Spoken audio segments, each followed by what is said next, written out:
trip is going to be an adventure. It's a couple days, not even 36 hours before I'm leaving here on the FJR for another week-long trip up to the mountains, all through multi-states. You guys have heard me talk about that. Now, my last solo trip up there got cut short by a couple days, and I had to haul ass 13 hours straight home over the wrong side of Florida just to stay ahead of a massive hurricane that forced me down early. And it's the same situation in reverse this year. Yeah, for the past couple days, there's been a big storm brewing in the Gulf. It started down around Nicaragua, and it's been working its way up Mexico. It's now gaining strength, but luckily also gaining speed. It's forecasted right now in about 24 hours to hit New Orleans and then curve right through the mountains exactly where I'm going. Now, the only thing I have going for me is that speed up. As of yesterday, it looked like it was just going to obliterate my schedule. Basically follow me exactly where I was for the whole week. Now, it really doesn't matter what strength or what day or exactly where it hits. At this point, the entire area is going to be rain. So I will be using my rain gear quite a bit again. Oh well, it's going to be fun. I'm doing the trip no matter what. But it is speeding up right now. I'm planning on delaying my start just a few hours because I might be able to completely skirt the really bad part of the storm and come in several hours after it's gone north. It's moving that fast. So that would be ideal. If I can ride a little bit in the dark and get to my first stop that first day, no problem. Because the first day is all just boring riding just to get up to my first hotel way up right near the border of North and South Carolina. And then I'll start the actual trip in the mountains on the next day, which will be Monday. So here's crossing my fingers that the storm continues to speed up. Don't really care where it goes because it's going to make everything wet as it is. But if it's ahead of me by a good day, the roads will be fine. All I'm really worried about are all the leaves getting everything slick again. So here's the start. Well, now we're about 18 hours from my scheduled departure, keeping an eye on the storm and everything, and it is, well, there's good and bad news. It's intensified quite a bit. It's already a Category 1. It's predicted to be a Cat 2 at landfall, which is now scheduled to be late tonight, late Saturday night. So I will definitely be postponing my departure several hours so I can get up into my hotel well after it's passed. Right now it's scheduled to pretty much be where I am 6-7 p.m. tomorrow on Sunday, which was, about when I wanted to roll in. So I'm going to give that a little more time. It's still going to be very potent, especially up in that area when I get up there. So, and traffic will be bad, and I'm sure the roads won't be all that great, and lots of rain, of course. Nothing I can do about that. But it really sucks for the area it's hitting. New Orleans and Mobile, man, those are going to be hit pretty hard if it slams at a Cat 2, because they're not even recovered fully from Katrina in New Orleans. They've still got a lot of pump problems. They've got a lot of levee problems. So that really sucks. And it did some real damage in Nicaragua where it pretty much started. So that sucks for all my cigar people. Anyway, keeping an eye on it. Still have many hours to go before I leave. And of course, things are going to change. So I'm still keeping an eye on it. But still on track to leave sometime within the next 24 hours. So, winging it. Well, it's the morning of, just about ready to kick off here, and it looks like my waiting strategy paid off. The hurricane made landfall very early this morning. It's been cruising north-northeast all so far today on Sunday, and the schedule looks like I might actually catch a break. There is a chance I won't even see rain. Not counting on none, but I think I can stay well behind it all the way up to South Carolina right now. And it looks like by tomorrow, the first day of actually riding, tomorrow I'm scheduled to do, everywhere around the Dragon and, I can't remember, the Cherohala, all those kinds of roads right around there into Smoky Mountain National Park, into Tennessee, in that area. And then I'm staying tomorrow night right in Cherokee to kick off the first leg going up the Blue Ridge. So that area looks like it'll be great because by that time, tomorrow morning, the storm's already going to be up in Pennsylvania. So it's just that mess should be passing overnight. Really excited. All right, let me take you through my pack here. I'll show you what I'm doing so far for this trip. So obviously I'm taking the FJR. Love this thing. God, it's so versatile. You can just pack whatever you want on it. Got the trunk on, not using the tail or tank bag for this trip. Right side saddlebag, keeping open, and that way I can stash my helmet whenever I need to. So plenty of room left in there. Trunk, this is for everything I need when I'm on the bike, when I'm out on the road. This right here becomes my mobile recharge station. I'm obviously running a GoPro on the helmet, and those do eat up the batteries. The 4+ Black, which I'm using for my main cam, you get about an hour per battery. So I've got one on the camera, I've got two in the charger. This is sitting here, this power bank, with enough juice to recharge everything several times. So I only have to recharge this overnight in the hotel, and then it's good for the rest of the day here with whatever I want to do. So I've always got 2 batteries charging, 1 in use, and that allows me continuous operation of the GoPro. All you need are 3 batteries. You do need to plug it back in as soon as you are ready to swap, but that is good to go. And then I can also recharge my Cena on my helmet if I ever need to, or the the GoPro remote with the 2 outlets there. And then the camera I'm filming on sits in here, and the shade here, if I need it for outdoor shooting. I've got lens pen, some lens cleaner, a second card for the GoPro, and a USB card reader, and that's for dumping footage at the end of the day, and a little trip cheat sheet down there just in case I lose everything else, and some incidental connection cords in the front pocket there. So that just stays there. It stays open during the trip, and it's basically just recharging batteries all the time. Then I have sandals for walking around at night. I've got a towel underneath, sweatshirt for in case I run into any really cold weather. I don't plan to, but I made that mistake the last trip I did up to Alabama and froze my nuts off trying to get up there. So taking the sweatshirt, full set of rain gear rolled up tight here, and when and if I need that. So everything here is super easy to get to, and there's enough space left in here to put my jacket in case I do need to stash it to go into a store or a restaurant or hang out somewhere, and I don't want to be carrying it around. So that's that. I got my light system up here for at night. I did a how-to video on that. Love the Jivvy case. Works absolutely fantastically. I've had a lot of people ask me why I don't do the add more lights, and that's because, yeah, it looked great on paper, and I was going to do it until I actually saw them in person. They are so weak compared to the real bike's lights, or even my Volo light plate lights. They're for decoration. They don't really work. The turn signals work pretty well. Those are nice and bright, but for some reason the brake lights just, I don't know, they just look like tail lights.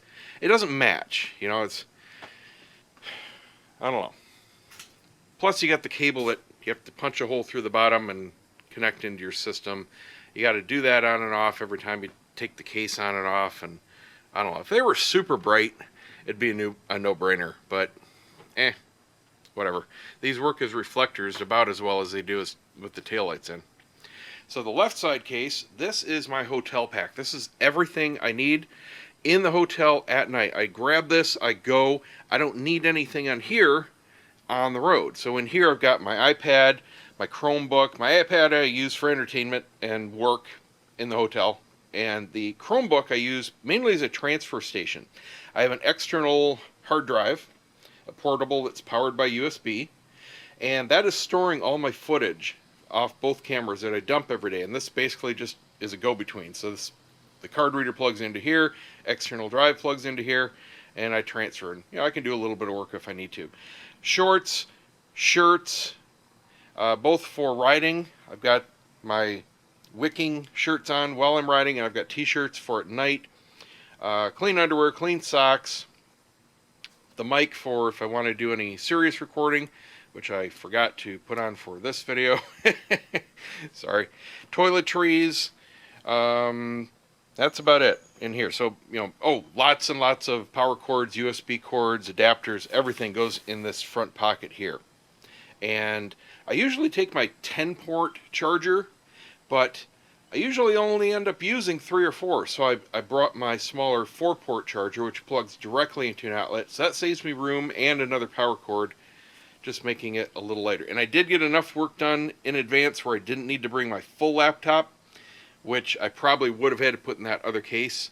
So I can still get away with just using the Chromebook for this trip. All I need is the transfer device.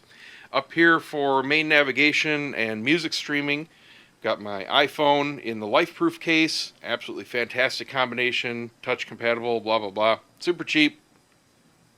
It's powered by a genuine, very important, genuine Apple cable. I've had many non-genuine cables fail. The real ones work very well. And I did get a new USB power adapter in the bike. The old one, it functioned well as far as its specs, but the spring connection where it actually went in was getting a little weak. And the FJR's receptacle is pretty slippery, so it would occasionally slide out and lose contact. And you'd all of a sudden get a low battery warning, and you realize you haven't been charging for an hour. So this one fits a lot more snugly, and both ports on this are high output. They're both 3 amp 5 volt. So they support quick charging if your device does, and you can recharge everything, 2 devices, at full strength. That's important because if you're running GPS, you absolutely need a 2.1 or above amp socket, or it won't charge. You will actually lose charge even though you're charging. And then I've got my GoPro remote down here. What I use this for is only on trips, and basically if I'm going somewhere like, say, along the Blue Ridge, I don't know exactly what I want to record. And it's kind of a pain in the butt to be reaching up and trusting the camera and hitting those buttons and then looking in your mirror to see if it's really recording. I love this because you get this nice blinky red light, and it does suck up about 20% of your battery having the Wi-Fi on the GoPro, but you can just click record at any time, start talking, film what you want to film, stop recording, and you've got a nice visual feedback right here in front of you on the bike. So this has a power cord, and that's going into the other receptacle. I don't need to have this plugged in all the time. I just had it charging for the moment. But it all shuts down just fine, still stays waterproof, so I can leave both of those just like that for the whole trip, and all I have to do is unplug this, take that into the hotel or put it in my pocket with me, and this I just toss in the glove box. Bada bing, bada boom. Got my Yamaha touring windscreen on, which works absolutely fabulously, even in hurricane level rains, which I have been in several times now. What I find is for my height, 6'2", I've got a 32-inch inseam, so I have a fairly tall torso. What I can do is bring it down just a couple inches, and the wind hits my visor just right on my helmet and completely blows away all the water like a windshield wiper. It's really cool. Got her washed, waxed. I don't remember if I filled her up. Might as well check the mileage here. Now I have to remember on this FJR I need to add 2,000 because the original gauges were replaced at 2,000 miles. So this has 21,410 and a little over half a tank of gas. So I'll be filling up somewhere down the road. Alright, so 21,410, that'll be my, just for documentation for the trip. And that's it. That's everything I'm bringing. Obviously the camera here, so I'm going to put it back in the bag, shut her up, and we'll get on the road. Woohoo! So for tracking, just for friends and family on the interactive map, I use a Spotwalla account. On the iPhone, the app is called SW Connect, and I've got it set up where all you have to do is launch the app. It automatically tracks where you are and it updates the map so they can go online and see real time where you are. You can of course make it public and turn on lots of other options, but this is just for peace of mind. And it sits here and it'll ping. You can set it whatever interval you want, and when it has internet connection via Wi-Fi or cell, it then just uploads the data. It's real simple, real tiny, it doesn't take up much battery at all, and it's a very nice thing to be running. You just have to remember to start and stop it when you start and stop major parts of your trip. That's the only thing I forget. Now, navigation, this is the first trip I'm doing 100% without TomTom. I have deleted my awesome TomTom, my original TomTom, not the one you can get now, app off my phone. It's gone. I wanted more space. It was almost 2 gigs. And yeah, ripping off the Band-Aid. So we're using Scenic. I'm going to try to use this as much as possible. Still have Google Maps on here if I do need it. This still doesn't have great point of interest finding. So when I do need to find a close gas station, I will be dropping to Google Maps. But probably won't even need to do that. This is awesome for doing routes and trips though. So I've got my first hotel entered in, and we'll see what it gives me here. I've got avoid toll roads, which I don't think I should be running into, maybe going around Atlanta. We have, this is the most efficient route, which is the shortest mileage. Don't necessarily want that, and that's listing at 10.5 hours. If we go to the fastest route, then we go just up to and around Atlanta. This is the way I'm going to go. This is the way I've gone before. These back roads here, that's a short little freeway. But these little back roads way up here by the hotel are really nice. So this is just over 7 hours. That will do very nicely.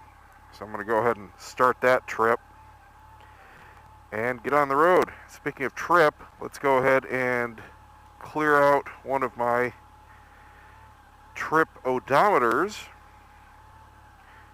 I'm going to go ahead and clear my average fuel mileage too, just so we can see what it does for the trip. So we're at 82 degrees and it's already really humid out. I'm going to spare you guys most of today's footage until I get way up by the hotel, because it is all boring. It's going to be traffic, and I am not getting another freaking speeding ticket on this trip, especially in Georgia. God, it was over $1,000 last time. This is going to be a ticket-free trip. Knock on wood. Yeah, watch. This clip will be used in a flashback at the end of the video. And we're off. So I'm right here at the Florida-Georgia line. Made it almost all the way without rain. Ran through a couple short sprinkles, not a big deal, but just in front of me here are the outer bands of the storm. I caught up to it, and I can see walls of water, so I'm stopping here, just fueled up, had about 50 miles left in the tank. I'm gonna get some lunch and some caffeine, put on my rain gear, and go up from here. I'm about a third of the way done. So far, very nice, uneventful ride. Set the cruise at 84. Actual speed on GPS is about 82. Beautiful weather, low 90s, quite humid, but nice and overcast, so no complaints. All right, making a pit stop here. I'm coming up to Macon, Georgia in about a half an hour. And from there I'd go up to a little bit, like 50 miles, and go around Atlanta and then shoot over into South Carolina. I'm at a rest stop here. Rain gear is working great. I did run into a real torrential downpour about a half an hour ago, but I got to recheck the radar here because, man, it's getting hot again. It's pushing 90 degrees again. In the rain, super comfy. Got down to 77, and everything's great while it's raining, but this thing turns into an oven when it's not. So I got to see how many bands are ahead of me. It's kind of blowing sideways, so it's not very predictable. But if I run into another downpour like I did, I'm going to need to keep it on. So I'll check that out. Other than that, hitting the road. Oh, I do want to say, Georgia drivers, y'all suck. Apparently it's a thing down here when it rains hard. You just do 30 miles an hour, throw in your hazards, and block the whole freeway. Oh, and park under bridges. Yes, that really happens here. Very strange. All right, so good and bad news. Good news, looking at the radar here, it looks pretty clear. I'm about parallel with the eye of the hurricane, and the rear quadrants are clear. So there's a ton of wind shear. The same thing happened with the hurricane that hit us. So I'm going to take my rain gear off. There's looks like just I might run into a couple sprinkles, and that's no big deal. So that's looking real good. Bad news, the wife just called, and she just freaking rear-ended a guy back at home. She said that he slammed on his brakes and stopped in the middle of the highway. Got cut off. Speaking of the devil, she called back again. She just got a ticket. The Florida Highway Patrol was rolling up. So, yeah, this guy apparently slammed on his brakes, stopped in the middle of Highway 54, which, if anybody knows the area, is extremely busy. It's a 55-mile-an-hour road, and he was apparently freaking out about an accident way up ahead and just decided to stop, and she almost stopped in time. Airbag didn't go off or anything like that. She said it's just cosmetic. Her front bumper got pushed in a little bit, just the bumper cover, by her vanity plate, and his rear plastic bumper cover was just dented in a little bit, and that's it. So close, but no cigar. Anyway, she got the ticket. I'll have to take a look at it when I get home, see what we have to do to fix it. I'll probably just do it myself. And luckily, she doesn't have any tickets or accidents, so she can do the Florida online driving thing and, won't even get any points. So not a huge deal. Anyway, I am sweating my ass off right now because I've been talking to her on the phone before I was just about to take the stuff off. Now I'm going to take it off and get back on the road. Having fun so far. And I made it. Oh, the best laid plans of men and mice. I made it within 10 miles. Dry as a bone, happy as a clam. I am soaked. I mean, everything. I have water in my boots. They're like, squish, squish. I'm going to dump out water. The hotel has a hardwood floor, which kind of sucks, but everything is wet. Got everything dry in here as best I can. There was just a downpour, and I couldn't see it coming. It's pitch black outside. It just popped up, and I was soaked within 30 seconds. Of course, it was off the freeway, not moving fast enough to really get much protection on the bike. It wasn't even any point in trying to pull over to put my gear on. I was completely drenched. Still am. But I made it, and now I just got to dry everything off, and we'll start in the morning with the real fun stuff. I'm going to start with the Moonshiners and work my way up to the Dragon, go over to Cherohala, just have fun in this whole area all day tomorrow. And then I stop in Cherokee, and that will start the Blue Ridge the day after. So I'm going to get up crack of dawn tomorrow, get out on these beautiful roads, and try to beat all the traffic. Just do what I want to do. It's going to be great. See you guys tomorrow. Welcome back again, guys, from, well, not so sunny South Carolina. Today, I've got some special rides. First, I made a route last night that runs the Moonshiners 28 from here through Walhalla, and it ends at Deals Gap, start of Tail of the Dragon.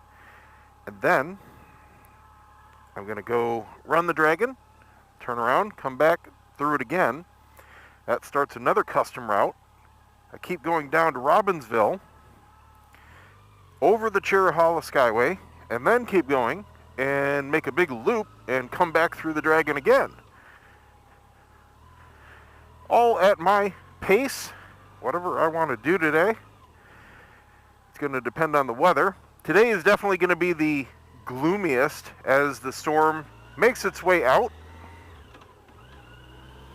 We had quite a bit of rain last night, and quite an adventure last night. I freaked out because I got into the hotel, started laying everything out, started charging my stuff up, and I was closing the apps on my phone, but the swipe wasn't working. It wasn't responding. I thought, okay, well, maybe my gloves are just too wet. And I look closer, and I've got the phone here in a life-proof case. I'm taking these turns very gingerly, because until the tires warm up, they can be a little slippery. These PR4 GTs are fantastic in the rain, but they do take a little time to warm up. So the swipe isn't working on the phone, And I look closer and there's water underneath the LifeProof on top of the phone. Oh my God, I got that thing out of the case and it wouldn't charge. Ah, crap. I was supposed to turn left here.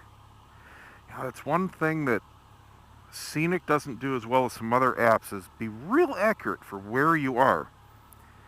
See, it shows that arrow not right up at the intersection. Now, you know what? I'll just flip here. Coming through. Excuse me. Thank you. So this will take me into Walhalla. Yeah, so the phone wouldn't charge. I'm thinking, oh great, I fried my phone. Now I gotta get a phone in the morning. Obviously I need it for the trip. Well,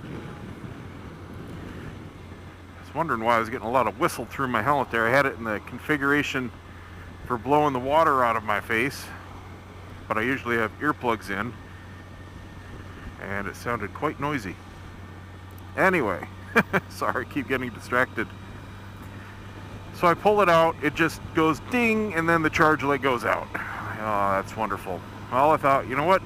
Let's not freak out. It might not be the phone, because I'd never used that particular wall charger with the phone before, so I used it with the iPad. Same thing. Okay. Whew. Let's try the battery bank. I know that works. Same thing. Okay, well that narrows it down to the cable. Cool.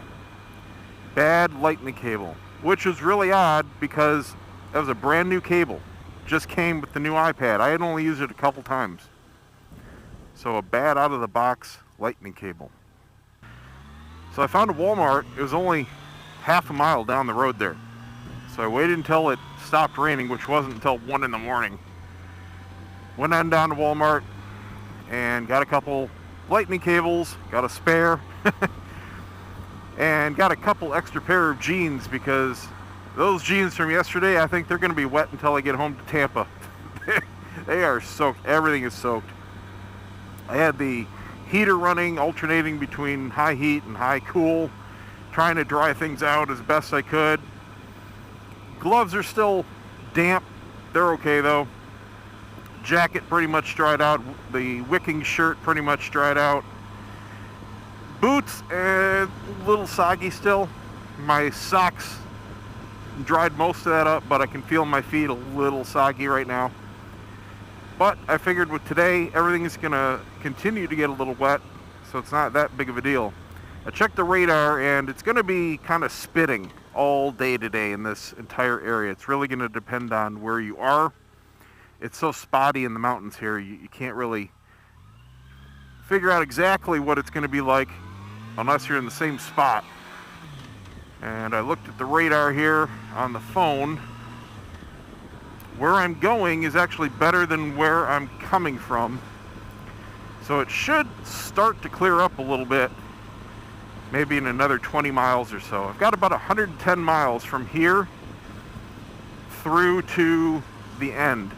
So I'll pick this up when I actually start the Moonshiners. I've got a little ways to go here before I get to Walhalla, which is a little town. I stayed there a couple trips ago, so I was a little closer, but the hotel kind of sucked. This was a very nice one. This Days Inn, I would recommend that to anyone in the area. Nice and clean, good amenities, very close to everything you need. So that was a nice place to rest up.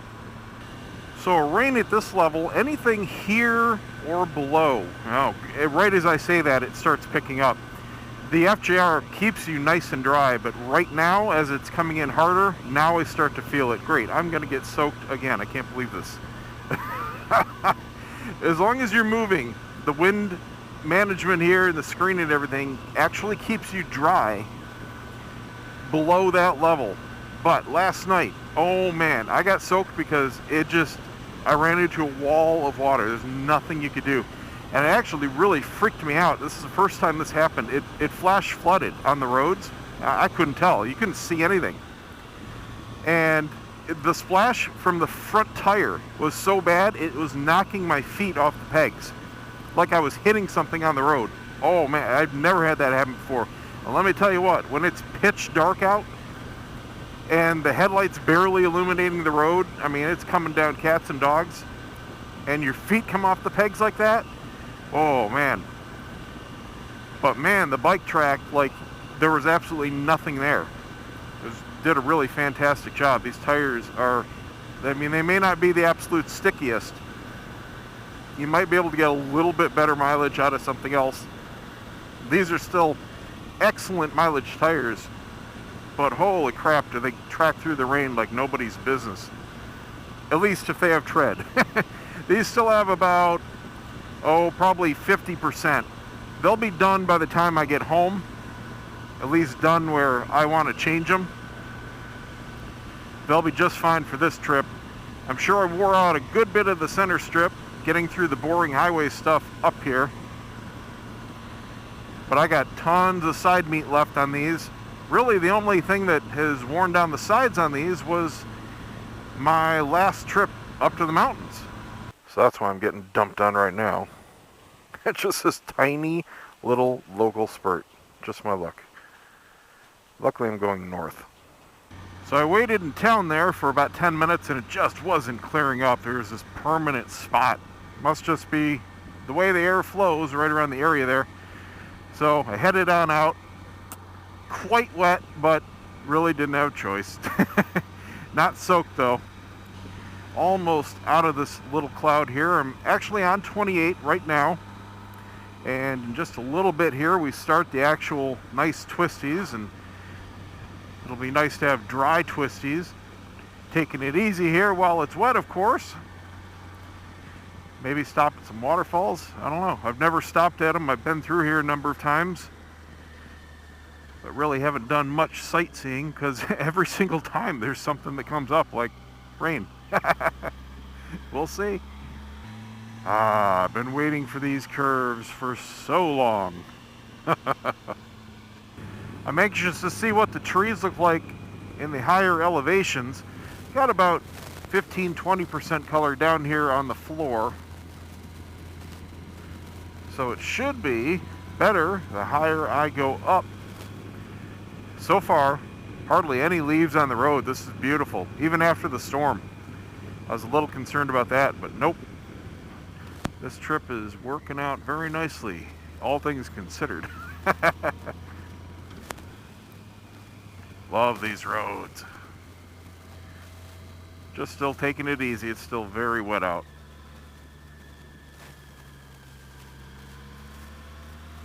Quite tight.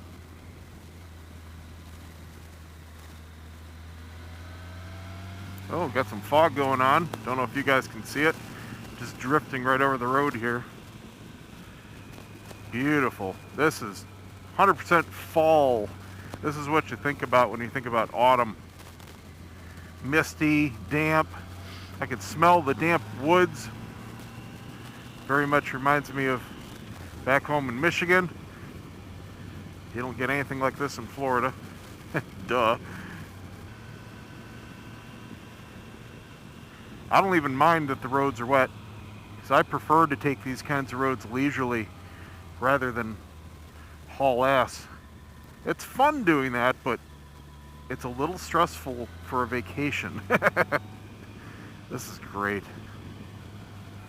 I love glancing down at the screen and just seeing a snake.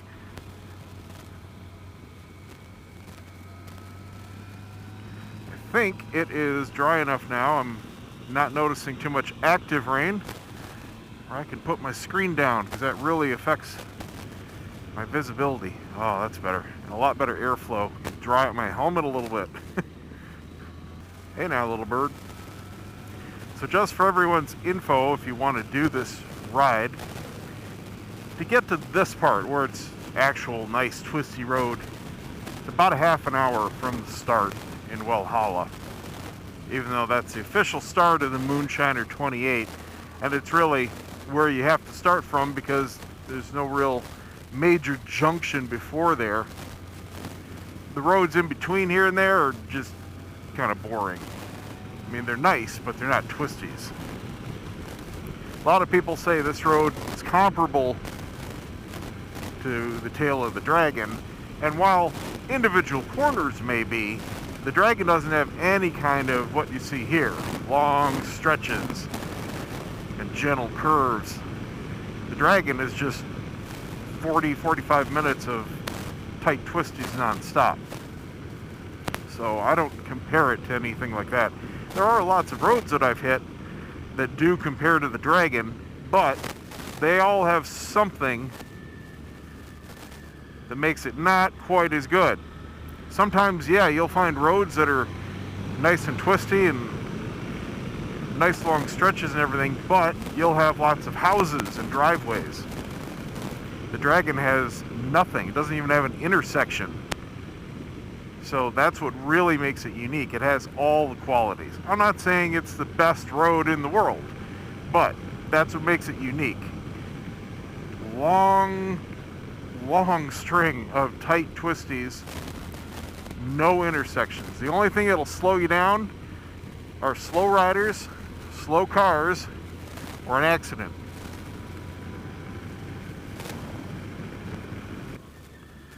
Now we're going uphill. I know the GoPro's not going to show it, but it's getting quite steep and quite twisty. There are some leaves on the road here, so I'll still be nice and careful. It is drying up. It's still damp, but I don't see any liquid water on the road anymore. This area looks like it hasn't gotten too much rain since last night. We're going way up in elevation, so that's going to change everything. A lot of snapped trees.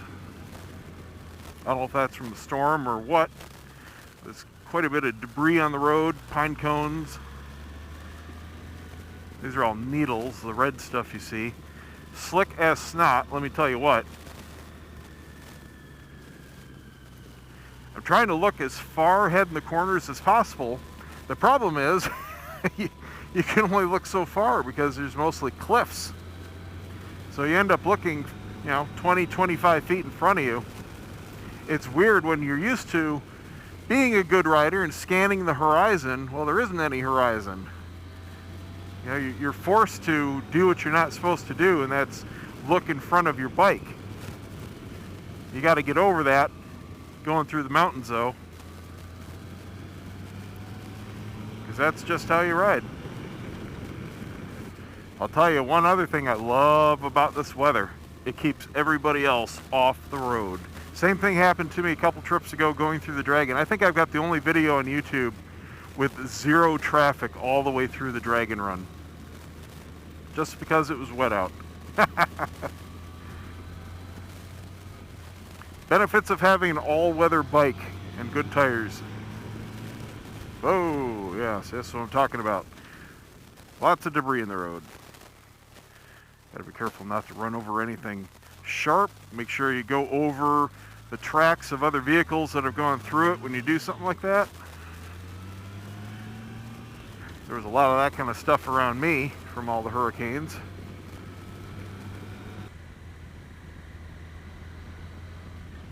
Little tiny waterfall. Man, I have to remember to not hug the inside of left-hand turns. Almost had my head taken off twice now by freaking people running over the line in blind curves. I always try to maintain a good line. It's fine going right. Of course, backwards if you're not in the US. But mountain drivers, they're not always the best or the most courteous.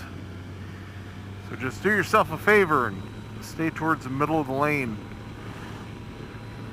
A lot of them don't even know they're doing it. They just have these huge honking truck mirrors that hang over a couple feet, and if their tires are riding that center line, well, guess what's in your lane? At head level. It's not cool. No joke, I really have to pee right now.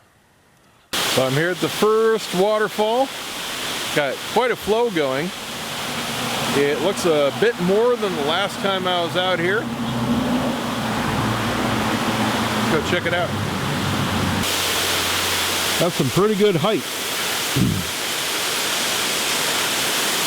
A good 7 or 8 stories. Can't remember if that was open or closed last time I was through. I think it was open. Yeah, that's a lot more flow than last time. Whew, spray's really coming up.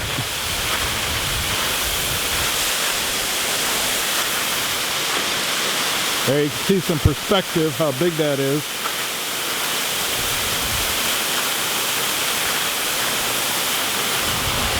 So I just learned the battery life on the Hero 4 is much less than the 3 Plus.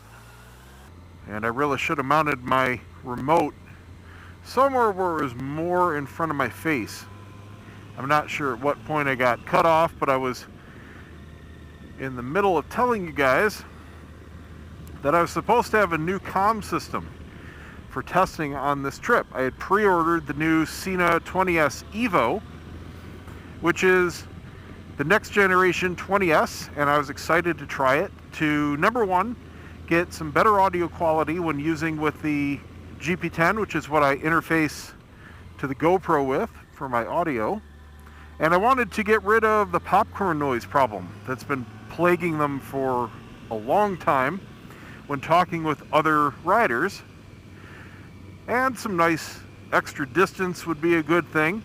They claim that it has all new hardware, better antenna design, better processor, blah, blah, blah. So I was really excited, and it was supposed to be coming out over the summer, and it was delayed a few times. Anyway, I had a pre-order through a third-party company, and a little over a month ago, I noticed that people were getting them. Okay, that's cool. Figured they were the pre-orders from Sena itself. Of course, they go out first. Gave it a little time and messaged the company and said, hey, you know, what's status on the 20S Evo? And they said, oh man, I am so sorry. I totally forgot your pre-order. They had them, they just forgot my order. I'm like, that's no big deal. This was still a month before I left for the trip, so I wasn't in any hurry or anything. And they said, look, it might be a good thing that we forgot anyway, because we did a little testing and they're not so great. In fact, they're pretty much identical. I said, really? They said, look, really apologize for dropping the ball there. As an apology, how would you like a free upgrade to the new 30K? It's going to be out, Sena absolutely promised, in 2 weeks. Now, they had changed that release date, I don't know, 10, 12 times since spring. But he was very adamant that it was going to be out in 2 weeks, which would have been a couple weeks before my trip. Said, oh, that's fine. That works out. That's cool. I didn't need the 30K, but I'll take it. No charge, no problem. Still within my time frame? Sure. Now, the 30K, it's their new flagship. Used to be the 20S. The 30K has a new feature called mesh networking. Now, there are some other brands that have been using mesh for quite some time. This is Sena's first try at it. In a nutshell, it's the way group messaging is supposed to work. It's the way you think it works.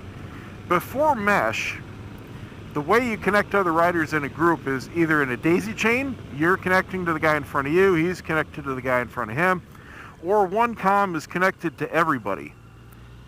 And what that basically means is it's a very fragile network. If one guy in the middle drops out, the chain's broken. He can't just come back in and everything's back to normal. You gotta start the group pairing all over, and distance sucks. Especially if you're using the kind where one guy's connected to everybody. Last guy in the group is going to be your limit for distance. So anyway, mesh works by basically creating a little network, like a Wi-Fi network. Everybody becomes a hotspot.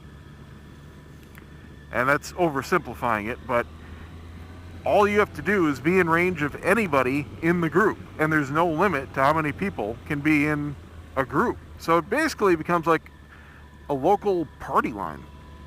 Ooh, the roads are drying up. Like actual drying up. Nice.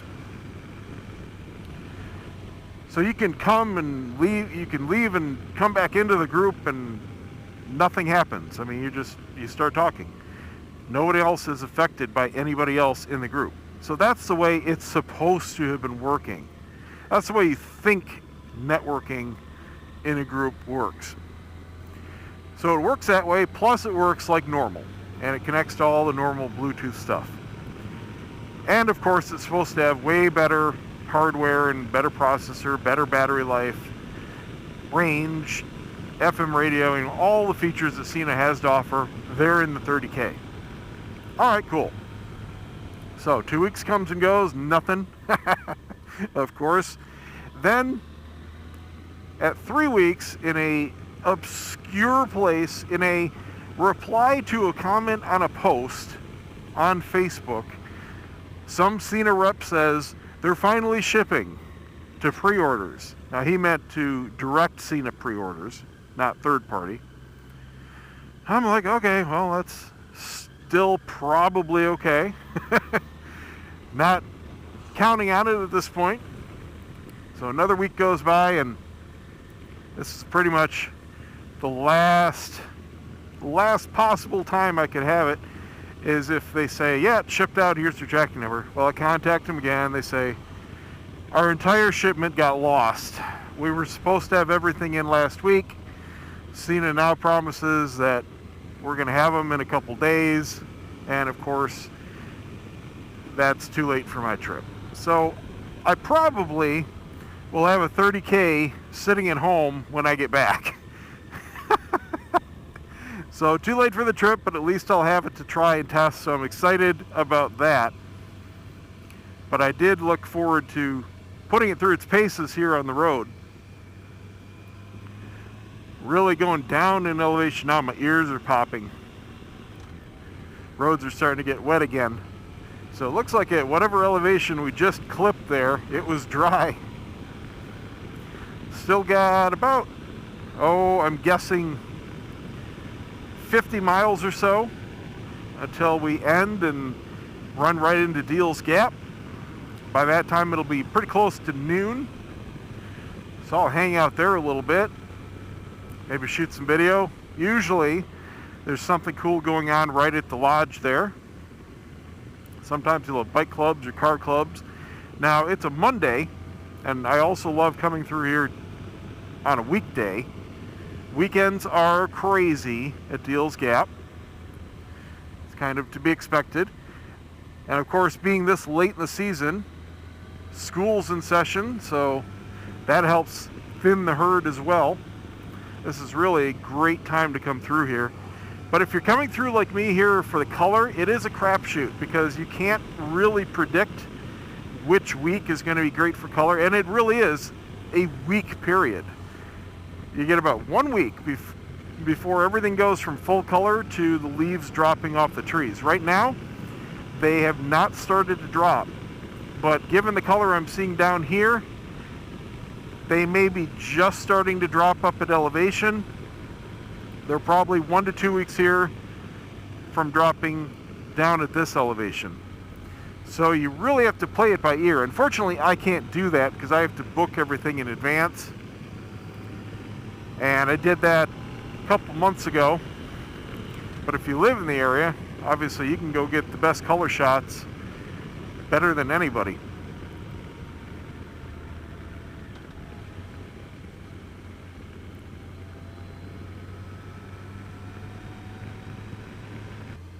Whew, rear kicked out a little bit there. It is super slick.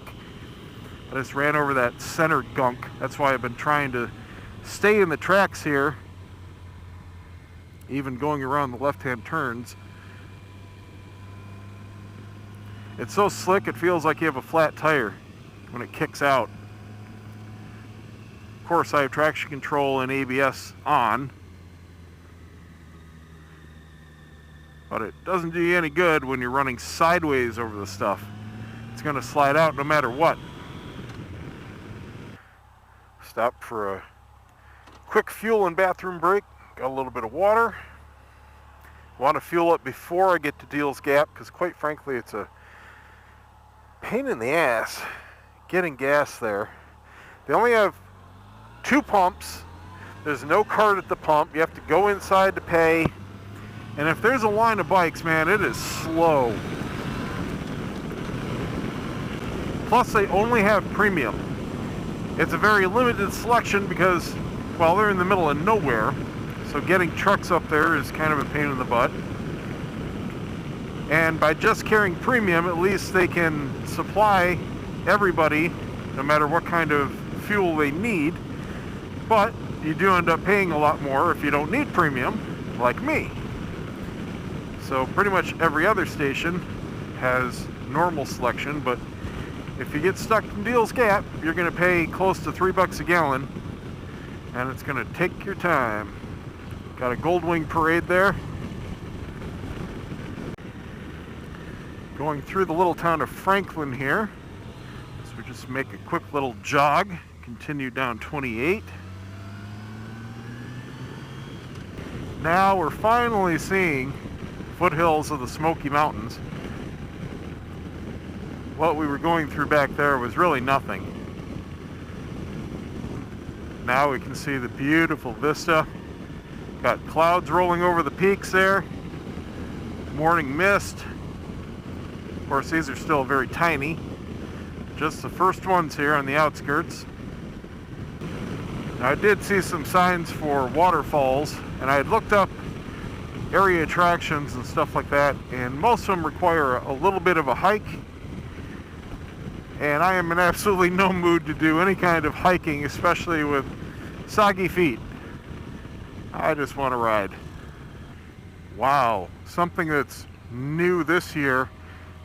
Look at all this stuff that looks like cabbage. This is that Japanese something or other. I can't remember. It's an invasive species working its way south. And it takes over everything. It grows and smothers everything. Trees, bushes, doesn't matter how big. It's growing all over the guardrails. It's still blank here, but man, the past 5 miles, it's been just, it looks weird. So you can see it completely covering all the trees up there. It's killing off a lot of vegetation. I'll tell you, that's not good because that just makes a lot of kindling wood. You can see it encroaching up here.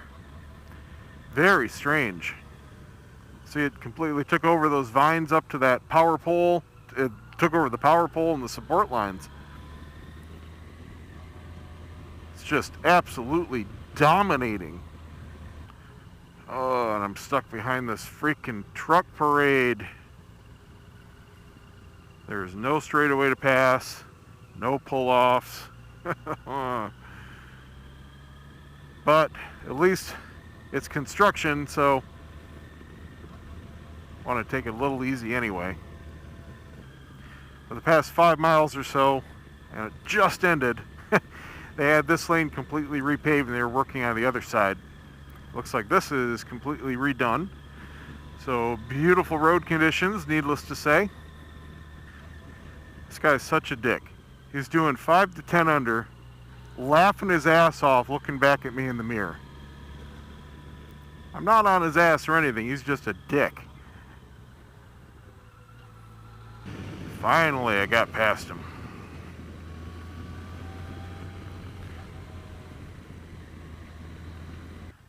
So here's the main highway of the area. To the right, it goes to Cherokee. To the left, we're just taking a little jaunt here and then getting back on the twisties. It'll take us to 129, Tail of the Dragon. And we're going to go by Fontana Dam. Check that out.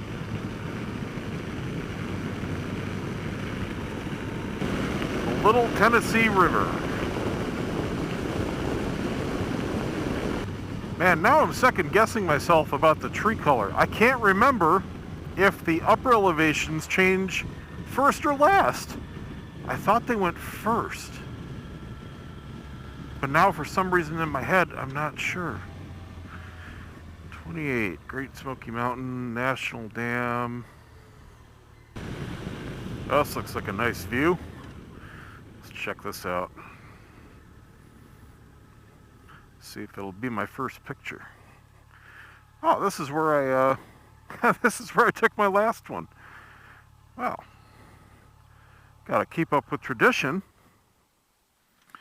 Document the bike in this trip. Haha. Another super view spot.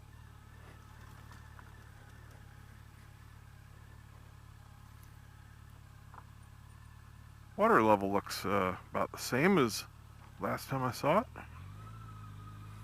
That's good.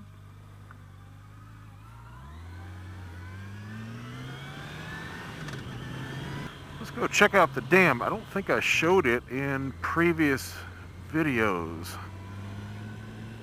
Tennessee Valley Authority Fontana Dam.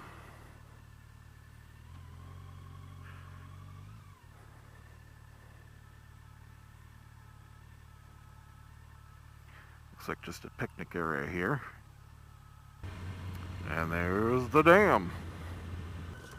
Got lots of water up here, and I can't even see the river down at the left. It is a pretty deep gorge. I'll see if I can stop at the end here somewhere and show you guys. So that just goes into more picnic areas down that way. I want to say there's a spot up here on the left.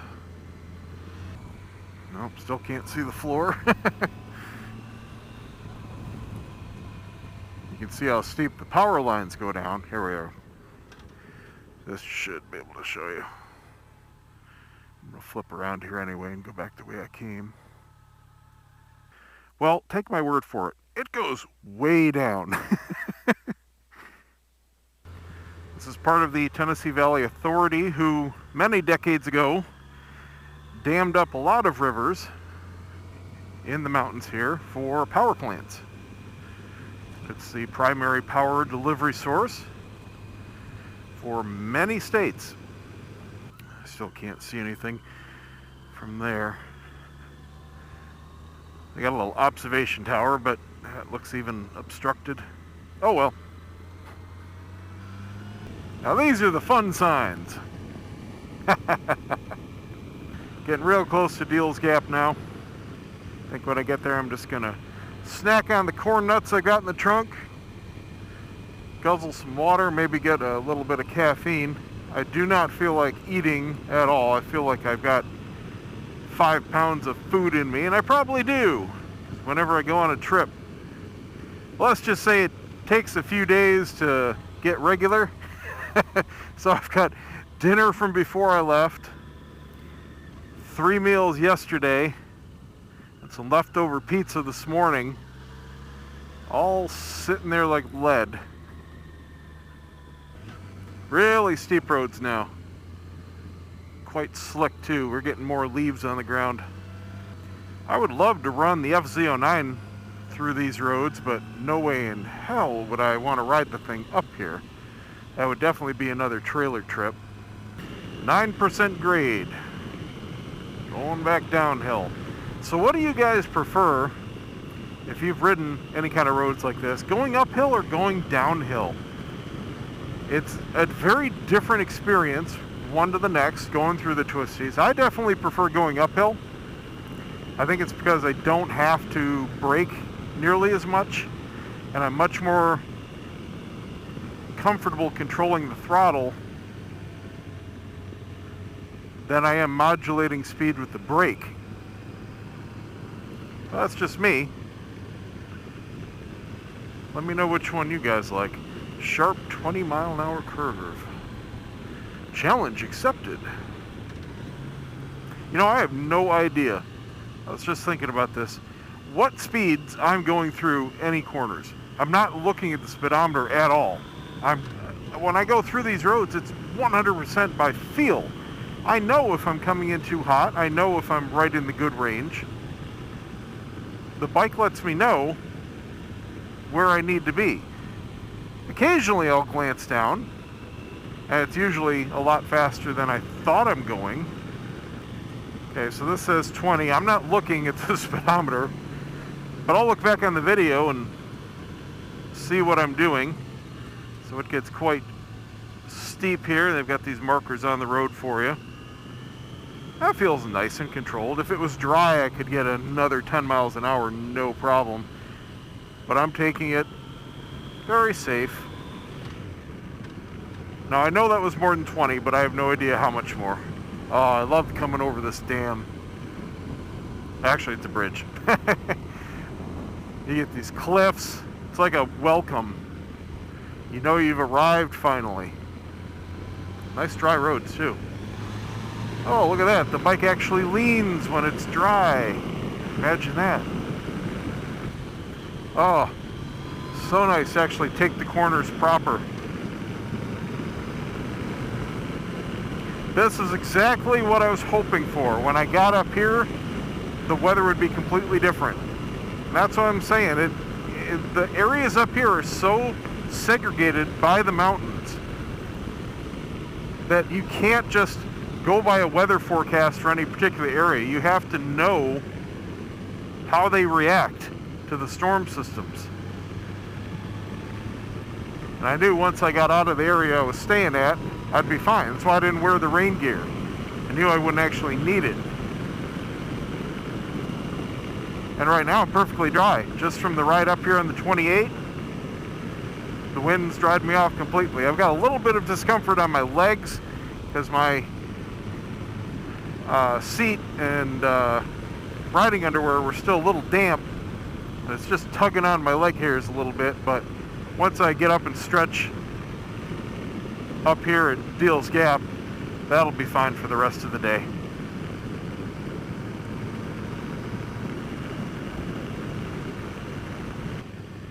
Man, I'll tell you what, this stuff is slick. Just had the rear end kick out a couple times. Not even going fast. It's when the front kicks out that gives you a little sphincter pucker moment. Luckily, catches right after, but man, I remember the first time this started happening on the trip a couple years ago. Holy moly, it took me like a half an hour just to get used to the sensation and trust the tires. But you don't want to be leaning the bike too much, because that will slap it right down if you're right on the cusp of balance and traction.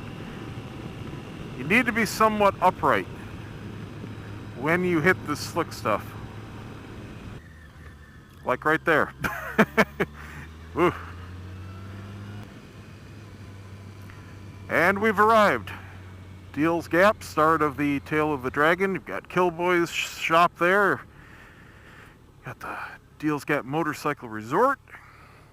Famous Tree of Shame. The pumps that I didn't want to use. Nice restaurant inside. It is really good food for lunch. And this time of year, not busy. Look at this. You come during peak, it's shoulder to shoulder. You can't get any parking spots. This is cool. All right, I'm gonna hang out here a bit and continue on with the ride. Hey, an FJR. It's still really rare to see FJRs anywhere.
Oop, somebody left their lights on.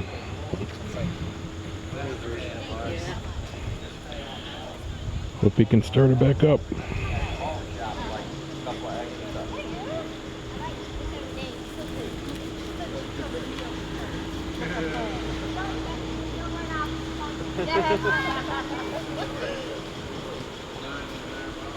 Oh, I actually got this offline.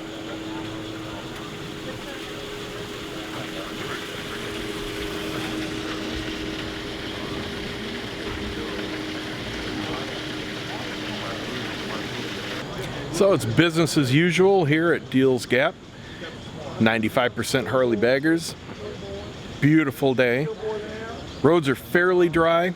Some of the corners do have slippery snot in them, so I'll take it easy, at least on the first way through. Very little traffic.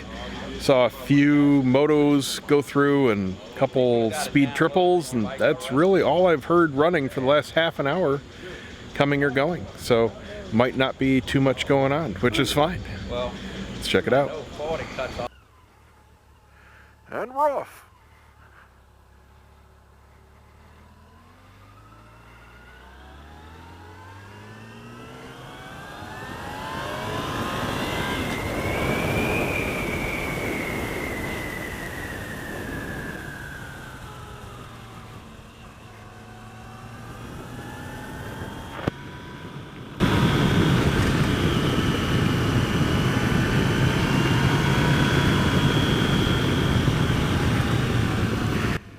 Now I have no idea what law enforcement is going to be like today, and I have no intentions on finding out.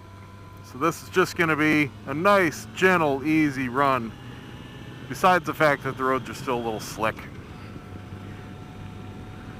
I got to remember to watch my speed, because there are certain areas here that have a lot of speed traps. I've seen many sheriffs posted out here, and then I've done many runs where there isn't a cop in sight. You never know. High crash area, next 11 miles. And they're not kidding. Tennessee welcomes you. I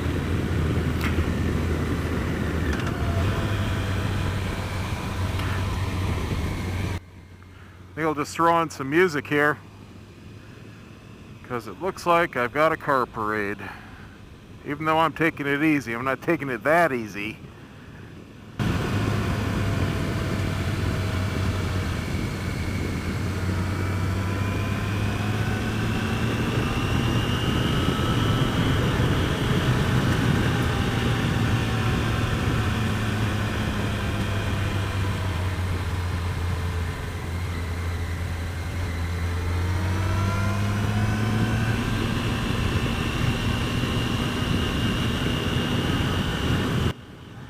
He's got a dog hanging out the window. That's cool. Ours loves to do that too.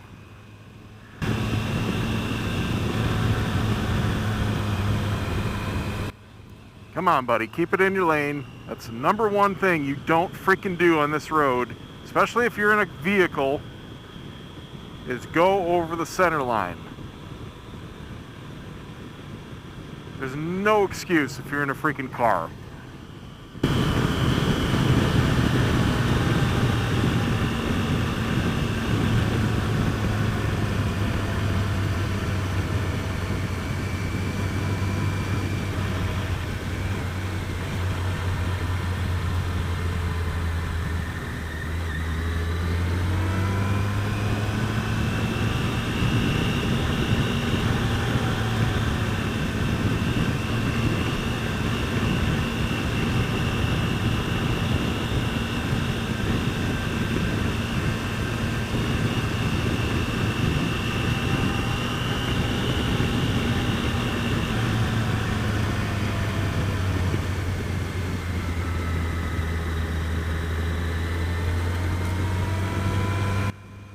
Man, lots of cars on it today.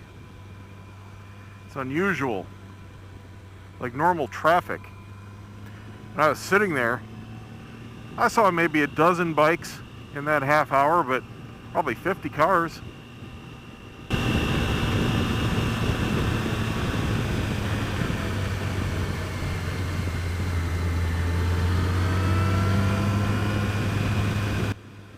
Yay, thank you.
scrape my boot there.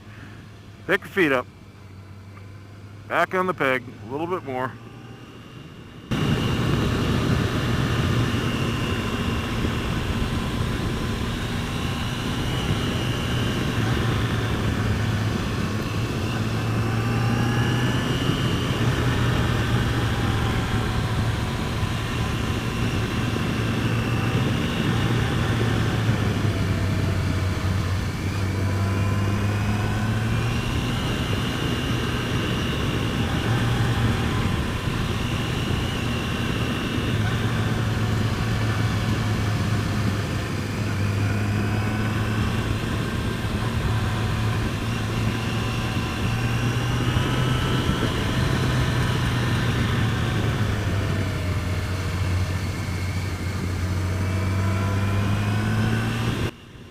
And another parade.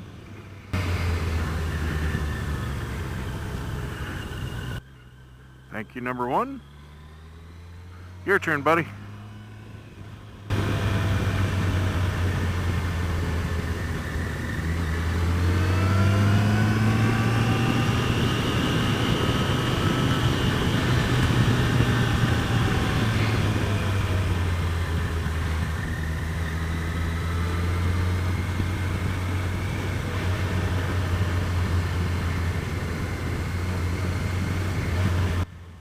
Thank you, number two.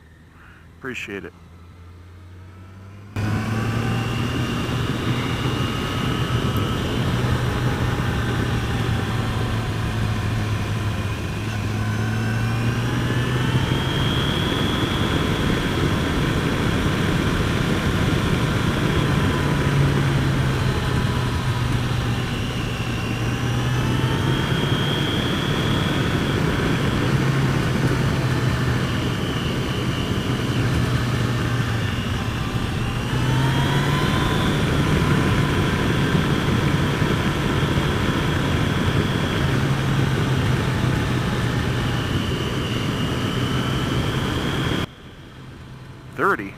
I thought it was 35. Oh wow, now the speed limit works of all roads. I never even looked at it. It's been blank the whole morning. I was running up just above 40 thinking it was 35.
There we go.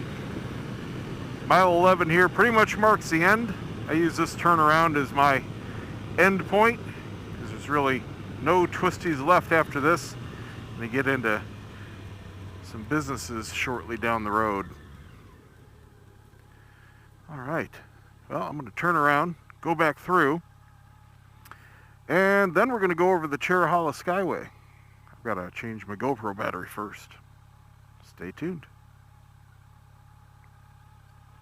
So another thing I just discovered that isn't faring too well on this trip is my new dual battery charger for the GoPro. It's a Wasabi brand, which is an aftermarket battery company. Great batteries. Actually last longer, in my stuff at least, than OEM GoPro batteries. A little bigger capacity. And I've used their stuff before. Well, the connection point for the USB cable is a little flaky.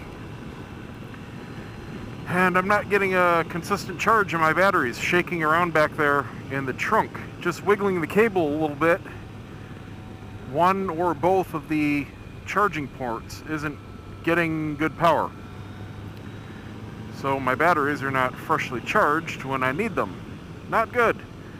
So that's another thing I'll have to pick up later at a Walmart or somewhere. Walmart's good because they carry a lot of GoPro accessories. And you can usually find a Super Walmart just about anywhere these days, even in small towns. So I'm sure I'll run into one at least later tonight. I've got it squished together enough where I should be charging now at least, so I can get a couple fully juiced up. The one I'm on right now only has a half charge. It may not even last all the way back here going through the Dragon, but you know what, if something's gonna happen, I want it on video. So I've got this one in here and 2 drained, charging right now. And then I'll pick it up whenever I get full charge on one as I go from the Dragon endpoint here towards the Cherohala. Who knows, I might even find a Walmart at the end of that.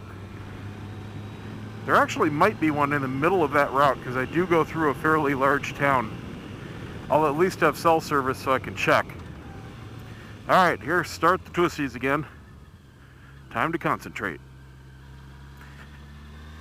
In my last video, I asked you guys if you preferred going up or downhill. For those of you that have run the Dragon, which way do you prefer? Going what I'll call up from Deals Gap, or going down, coming back to Deals Gap? It really is such a different road, at least to me anyways, going one way versus the other. For some reason, I'm more comfortable going up, but the road seems easier going down. I don't know why. Anyway, let me know what you think. I'm sure many of you have ridden this road many times, a lot more than I have. This is probably my 15th time. Never gets old.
Wow, I'm actually very impressed with that pickup.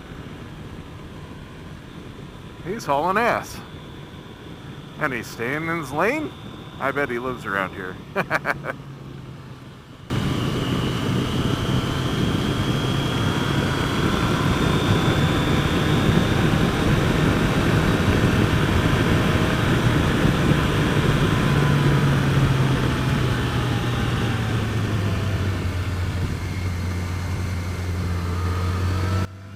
Whoa, whoa, that really pushed out there coming out of that apex. That was slick.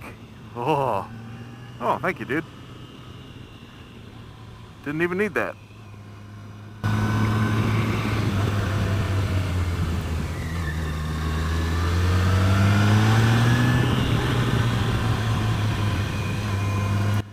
Very courteous drivers today. A few of the photographers are out too.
Right back there is where I pulled off last time and got a lot of really cool shots of bikes and stuff going by.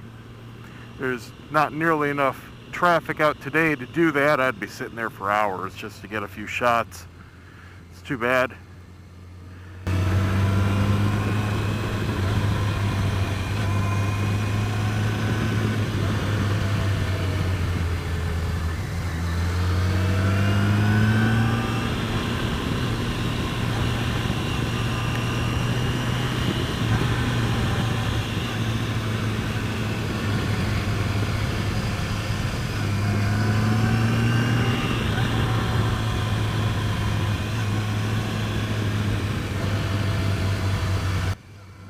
Here's another question for you guys. Do you turn better left or right? Or better put, is there a direction that you don't feel as comfortable for any reason turning? For me, I turn left a lot more comfortably than I turn right. I don't know why. The only thing I can think of is I may naturally be leaning my body left more than I do to the right for whatever reason. Maybe it's my foot position, because my left foot is further back for getting over or under the shifter, and my right foot is moved forward for being on the brake. So it's a little different just leaning off the bike. It does make a huge difference though if you don't do any kind of leaning. If you stay straight up on the bike versus just a little lean. I mean, just shift your torso. I'm not talking about hanging off. The bike flicks over just so much more naturally. Feels like it wants to fall into a corner rather than you having to push on the bar.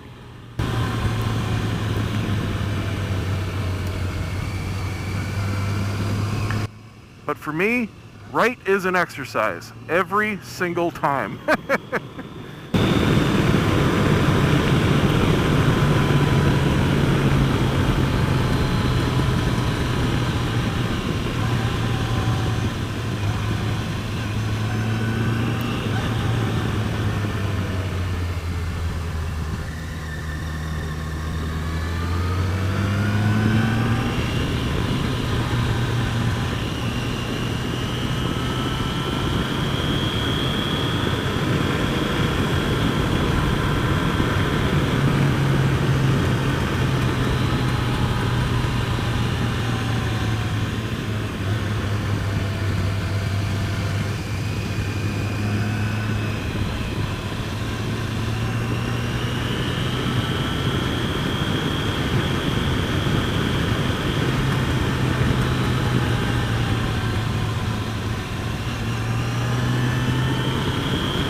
I was trying to look for that corner that I almost lost it at last year when I came up. And it was funny, in the moment, I thought I was just plain going too fast. And I thought I just ran out of corner. But what's really interesting is when you have video to play back like that and you can analyze it, a different story comes out. I was certainly going a little fast, but that's not why I ran out of road. The reason was simply because I had completely the wrong line in that series of corners. That particular corner was a decreasing radius, quickly followed by an opposite turn.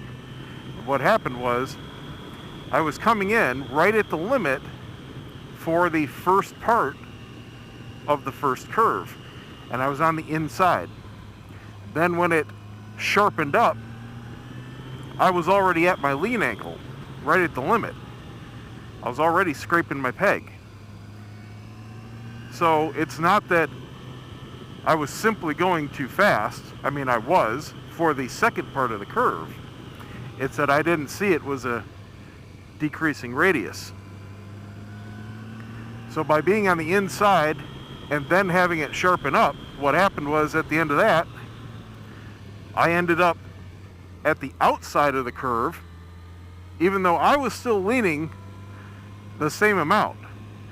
The road changed direction. And then it completely turned the other way. So it went from being on the outside, or inside, you know what I mean, into the other lane. And then I did just simply run out of road. There aren't too many of these corners that are decreasing radiuses. There's only a couple of them, but that was one of them. And it's such a tiny little section. And of course it's on a blind curve, so you can't see it's decreasing. You just have to know it's there. I'm definitely not familiar enough with this road to really go at it. That's why I've still got the map up here. I don't need it for navigation. I'm simply using it to look at the curves, glance down, see what's coming up.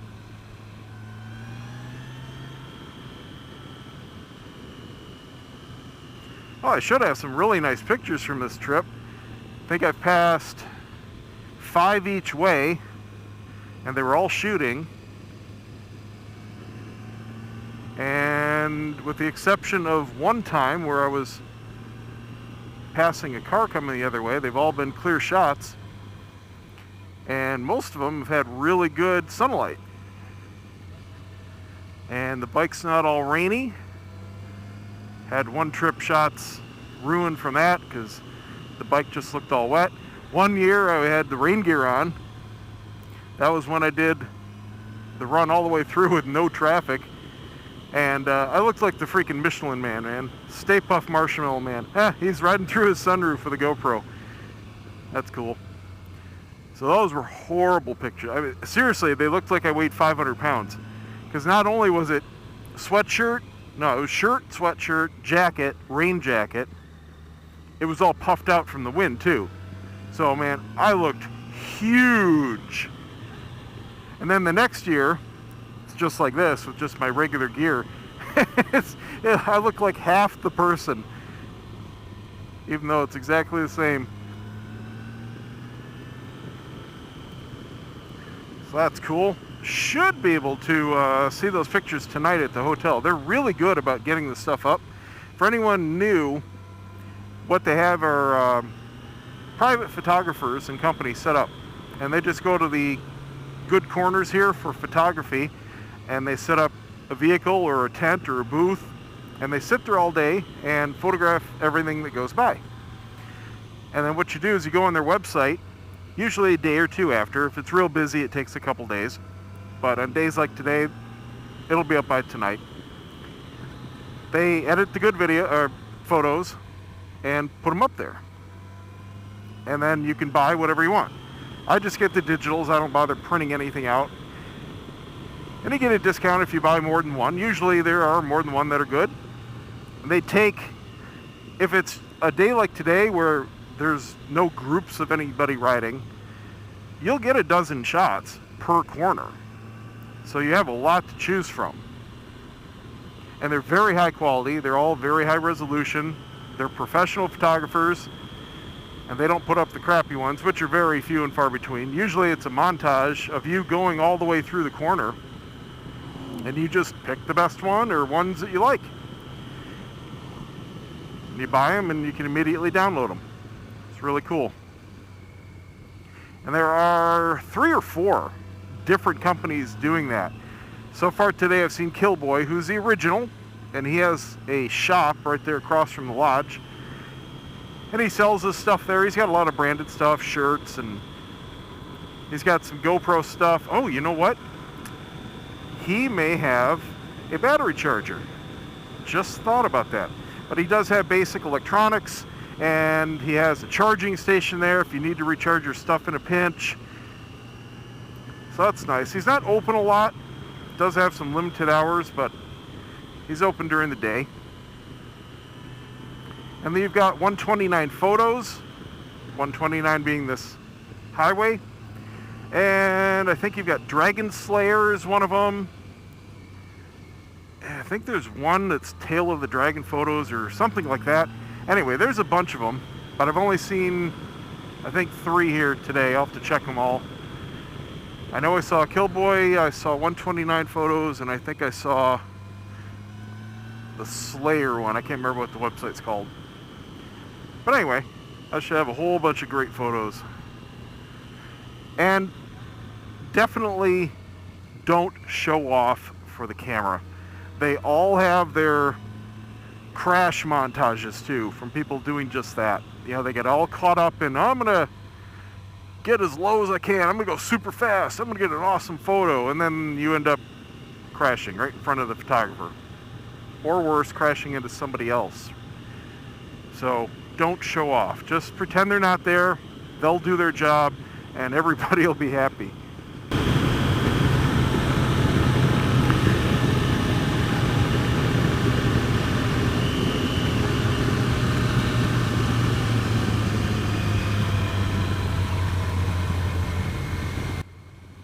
Well, that was a real nice run.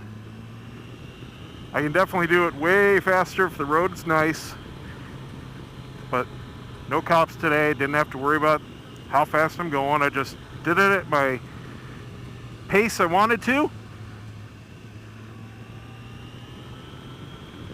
slid out a few times there, but overall, nice wheelie, dude. That was great. So I'm going to check in Killboys here for a charger, and hopefully this battery is still going, and continue on to the Cherohala. Stay tuned. So I'm not sure where that last battery left off. It was somewhere coming back down the Dragon. It was a nice ride. Still a little slick there at the end, but nothing bad.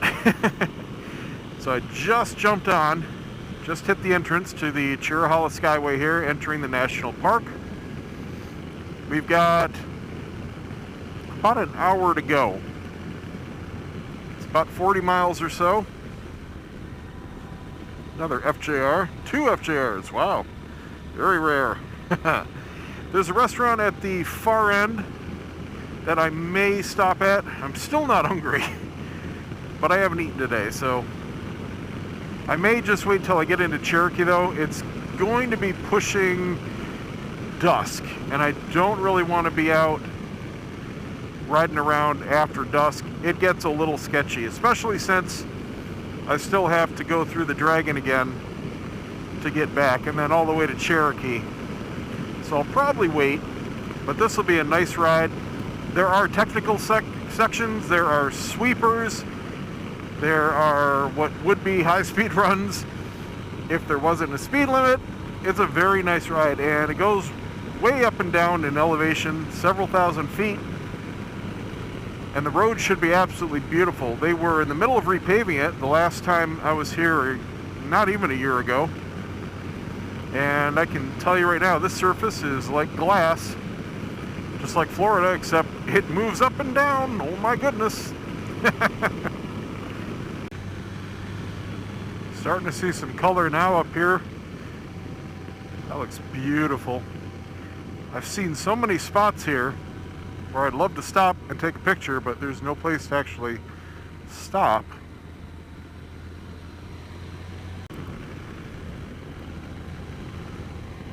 Seen a few groups of motorcycles all going the other way, so they probably did this earlier and had their lunch and then are coming back. That's what we did last year. Worked out really well. Going into some fog now. I don't know if that's going to show up, but we're getting up into the clouds. Definitely coming up in elevation.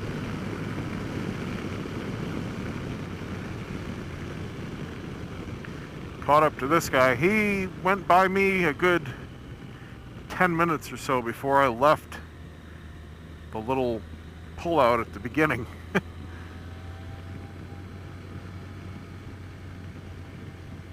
And he's doing 10 under. Come on, little Sonic. Feed the hamsters. Ring, ring. What does that thing have, like 20 horse?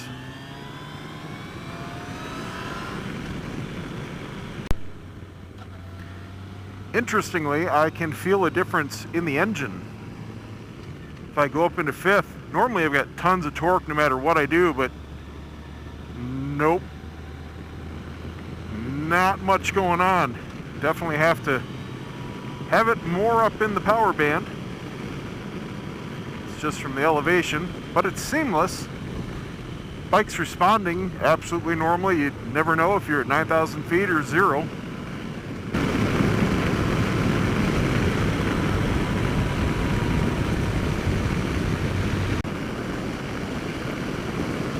Definitely up in the clouds now.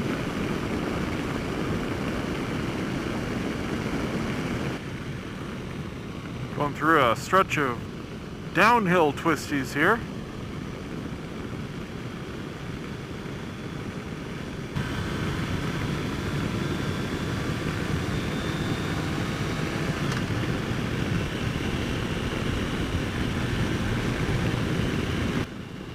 All the scenic overlooks pretty much look the same today with all the clouds. Can't see much of anything. Saves me time stopping for photos.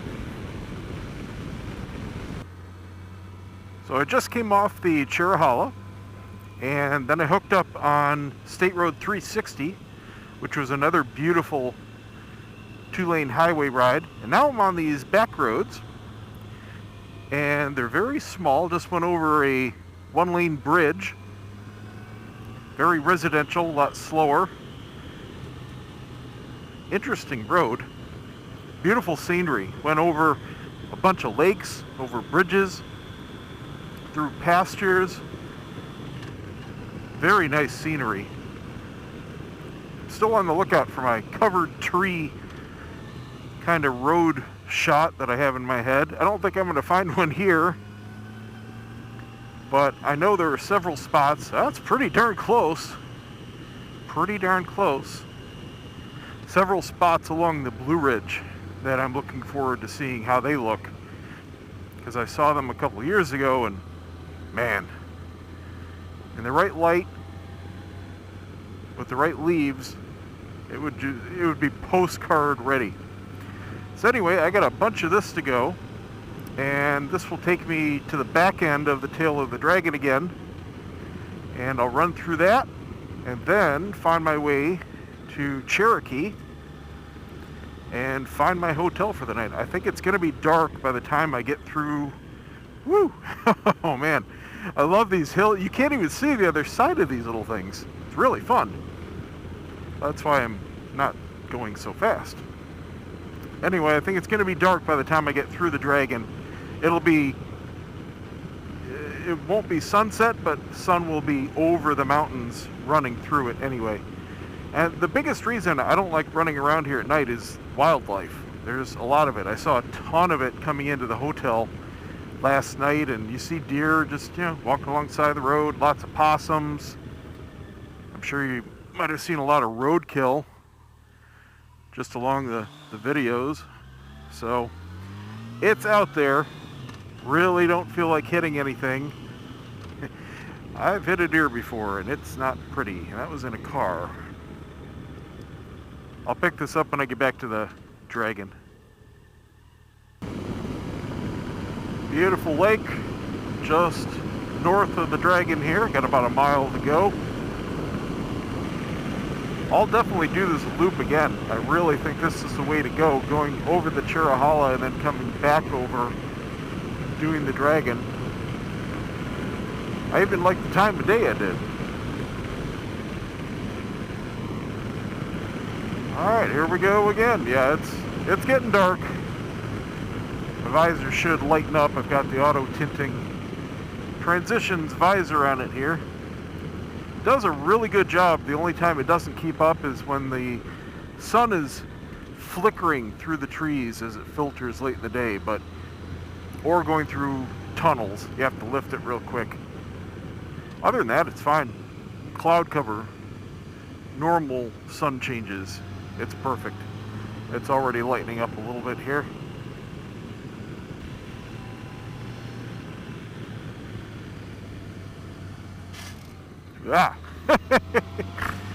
Ah! Scraping pegs always scares the shit out of me.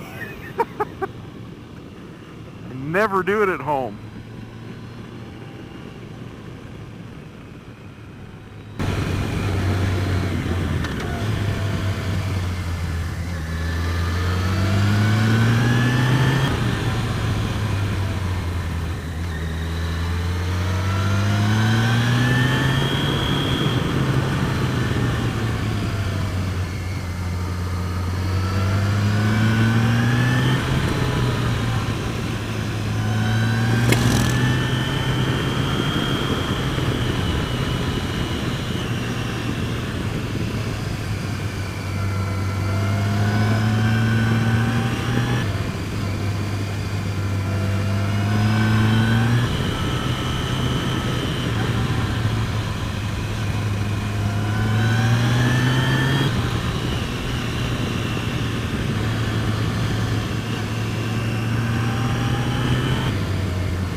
I'd love to bring my FZ through here. Just so much more maneuverable at the extremes.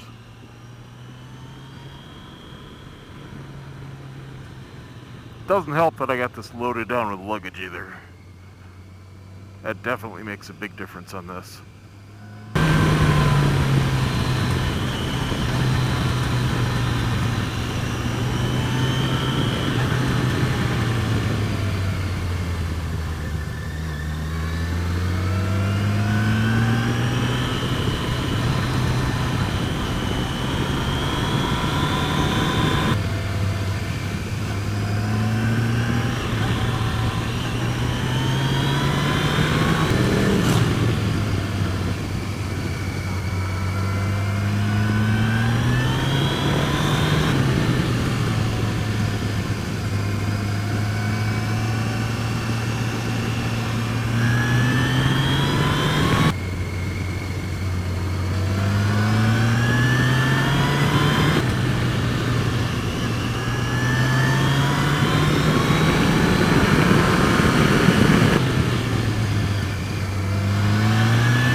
There we go. Another successful fun run. Winding down the day. That was a great day. Well, I'm going to find my way over to the hotel in Cherokee now. Can't even remember where I booked.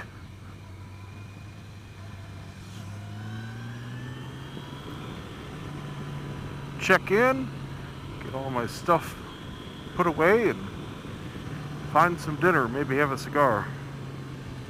See what there is to do in Cherokee. Hopefully I can find a Best Buy or a Walmart somewhere around there and get me another battery charger.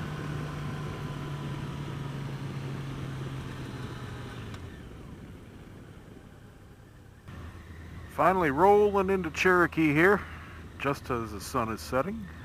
That's me, the Quality Inn, straight ahead. I'm gonna go in, check out the room real quick. Made it into the room.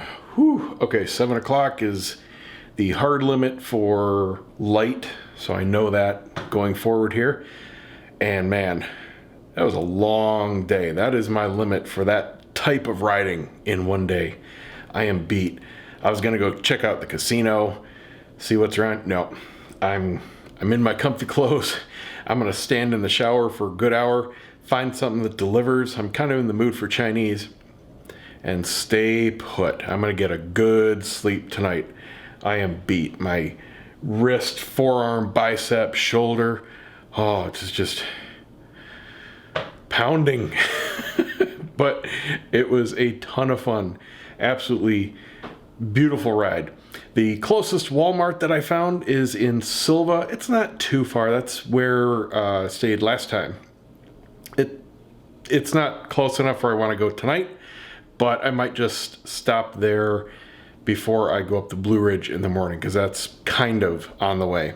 So that's the plan for that. But in the meantime, since I won't be bouncing around on the bike, I'll just recharge everything up. So that'll give me 3 full batteries, plenty of time to at least get through half the day. I love this case, man. You just pop it off the bike, bring it on in.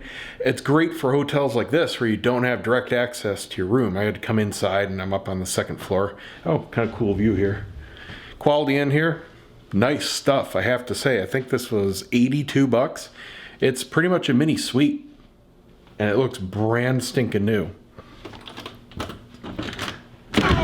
Unfortunately, it's all non-smoking, even the balconies. So that kind of squashes my cigar idea, but they got a nice pool down there and beautiful view. I can hear the river right there. I used to camp here in Cherokee just down the road at the Yogi Bear campground. I know it sounds funny. There are some kids that enjoy staying there, but if you're into more of the wilderness kind of camping, the whole back half of it just plots right along the river. So you got water for washing your pots and pans. If you're feeling brave, because it's like 40-degree water, you can have a brisk kind of splash shower in the morning. It's a lot of fun. Haven't done that in many years, but I love this area, man. It's absolutely beautiful. All right, that's it for today. I don't know how I'm gonna put all these videos together. I'm not going to do super long ones like I've done in the past. I know that. I'll probably break them up into 10 or 15 minutes. So, there might be 10 or 12 videos for the whole trip. I have no idea. Not a clue. But that's it for me tonight. See you guys in the morning. Good morning, guys, from Cherokee, North Carolina. It's a beautiful morning out. Ready to go. Got my second shower of the day. Had a very good sleep. I would definitely recommend this quality in here for anyone staying. The one little nitpick, it's going to bother some more than others. No fridge in the room. I didn't care at all. Beautiful suite, great beds. It's like a brand new complex. Slept like a rock. Ready to go. We're right here in Cherokee, so we're right near the entrance for the Blue Ridge, or we can go back to the Dragon. You've got unlimited number of cool roads right around this area, so it's a very central area for anyone coming here that wants to do some great motorcycling. Now, my plans for today, my whole overview for this trip has been going from the more intense riding, slowly going towards the more relaxing riding. At the end, just going through the Skyline Drive and then to Amtrak. You know, it doesn't get any more relaxing coming home on the train. At least I hope. So today, I've got the first 100 miles or so of the Blue Ridge, which are the most technical for the Blue Ridge. Definitely not anything like the Dragon. It's lower speed limit. The whole park is mostly 35. There's some 25 and a little bit of 45, but mostly 35. Much more tame curves, although this southern portion, this first 100 miles or so, is the most twisty for the Blue Ridge. We'll also see some really cool tunnels, and I also have a nice big loop planned out. What I'm going to do is go about 100 miles up and then divert off into some back roads. I'm going to go through some lakes and some dams and then up what they call the Devil's Staircase to get quickly back up to the Blue Ridge, backtracking about 20 minutes, which puts me right in line for my hotel for tonight, which is right around Little Switzerland. But right now I need to run down to Silva to the Walmart. I do need to get that GoPro charger going. It was fine here at night. I charged everything up, but it's just the connection in the charger base itself. There's nothing broken with it. The pins just don't make a real solid contact. So when moving on the bike, it's not charging, but it's fine on a desk. So this is my first trip using this particular charger, so I didn't know. So I do need to find one of those. I don't think I'm going to find it at Walmart. The website says they don't have any, but Silva is on the way to Waynesboro, which has a Best Buy, which I did confirm has one in stock, and they open in a little bit this morning. So even if Walmart doesn't have it, that's fine. It's on the way to Best Buy, and then I'll backtrack right up here to the entrance to the Blue Ridge and start the actual riding for today. I also have new boots, and they're a little stiff on the arches, and my feet are getting a little bit of a pressure point. So I want to see if Walmart has some gel insoles. They're breaking in. They were much better today than they were on the ride up. I don't have any hot spots, but I can still feel them. So I just want to see if that'll improve anything. I also, at Walmart, need to get a new pair of my EP7 earplugs. I bought a new set. They're sitting on my desk at home. I forgot to swap them out. I get about a year in between that the foam lasts. When you buy a set, you get 2 sets of foam, and they work really well. But here at the end of their life, they just turn to regular squishy foam, and they don't actually stay in your ear very well. But luckily, Walmart sells them in the sporting goods section. They're like 18 bucks. So, let's start the day. Oh, almost forgot. Quick tip for anyone staying in a hotel like this, and you go out in the morning and poof, your visor completely fogs up. That's because you're in a colder environment from usually running the AC in the room. Most of the better hotels like this one have hair dryers built into the bathroom. If you're solo like me, that's the only time you're going to have a hair dryer, especially if you don't have any hair. Heat up your visor just before you go out, and you won't have any fog. I have to do the same thing for my camera gear. If you're traveling with a woman, well, she probably has one anyway. Just heat it up. Well, 3 strikes out at Walmart in Silva. No GoPro battery charger, hardly any GoPro stuff at all. Very small selection, but I expected that. No go on the earplugs. Their entire gun safety section was, would you care for solid foam or solid foam, sir? Yeah, nothing there. And they didn't have any insoles above size 12, and I'm a 14, so oh well. But success. Here at Best Buy, I got the last one, the one and only in the store, of the dual battery charger for the 4 series. And it comes with an extra battery, so yay, cool. Now I'm back in business. Now I'm gonna go all the way back to Cherokee, just jumping right on the Great Smoky Mountain Expressway here. Makes it very convenient for getting into the major points. And we'll start the actual ride. Going through the older part of Cherokee here, lots of little touristy stuff. Just past the big mega hotel and casino. Now we've got the little souvenir shops and putt-putt and all that kind of good stuff. This is how I remember it when I started coming here and camping. This is all there was. They had like an outdoor shopping center somewhere. I don't remember exactly where it was or if it's even still there. But this is all Cherokee was 20 years ago. Man, it's kind of exploded. Just about ready to hop on the very start of the Blue Ridge Parkway. And this might be, if everything goes well, the very first trip I'll be able to do every inch of it in one go. I've covered everything except this probably first 15 miles or so. Even on my other couple trips, started just down the road. I never started right here from Cherokee. We've got about 2.5 miles, 2.7 miles to go until the entrance. Here's the river that I used to camp along. Same one I was staying right next to last night. Very nice sound. I couldn't hear it over the AC, but when you're camping, man, it just knocks me out. It's the sound of a river going over rocks. Okay, right here at the entrance, time to load in my custom route for today. 215 miles. It's going to be roughly 5 hours plus stops. And that'll be good. That'll give me time to loop back, find the hotel by 7, and looks like a perfect plan. Also entering the Great Smoky Mountains National Park. Fun fact, the Blue Ridge Parkway is America's largest national park.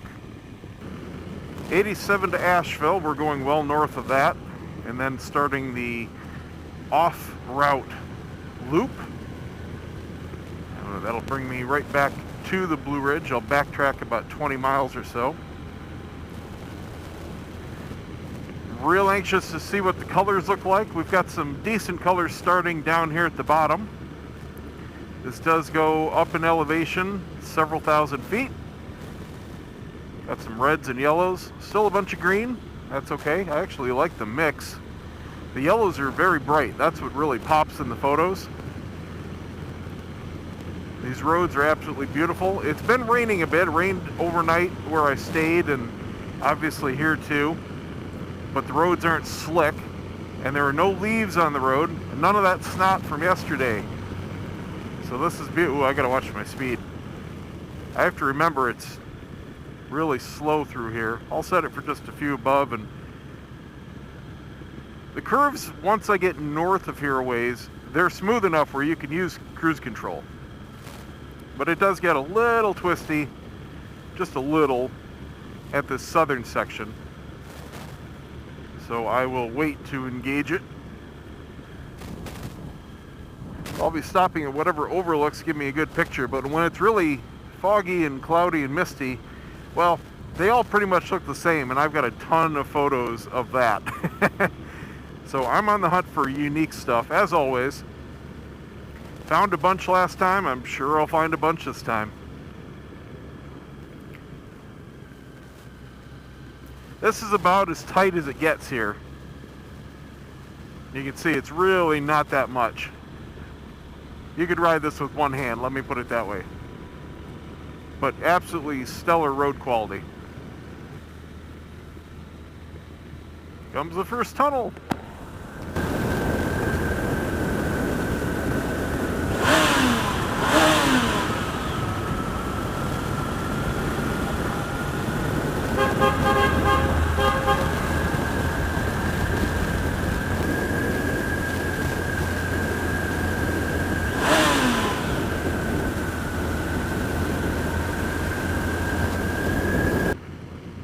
A bunch of water spray in my visor here.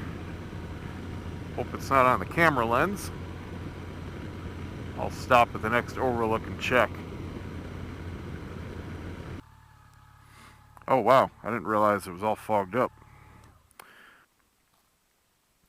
I apologize for that lens fogging. I'll have to zoom in a bit on the video, I guess, to cut it out. Didn't even see it was there. Must have been from the hotel room, but it didn't manifest till down the road. It just started to rain here as I was wiping everything off. So I'm going to get moving.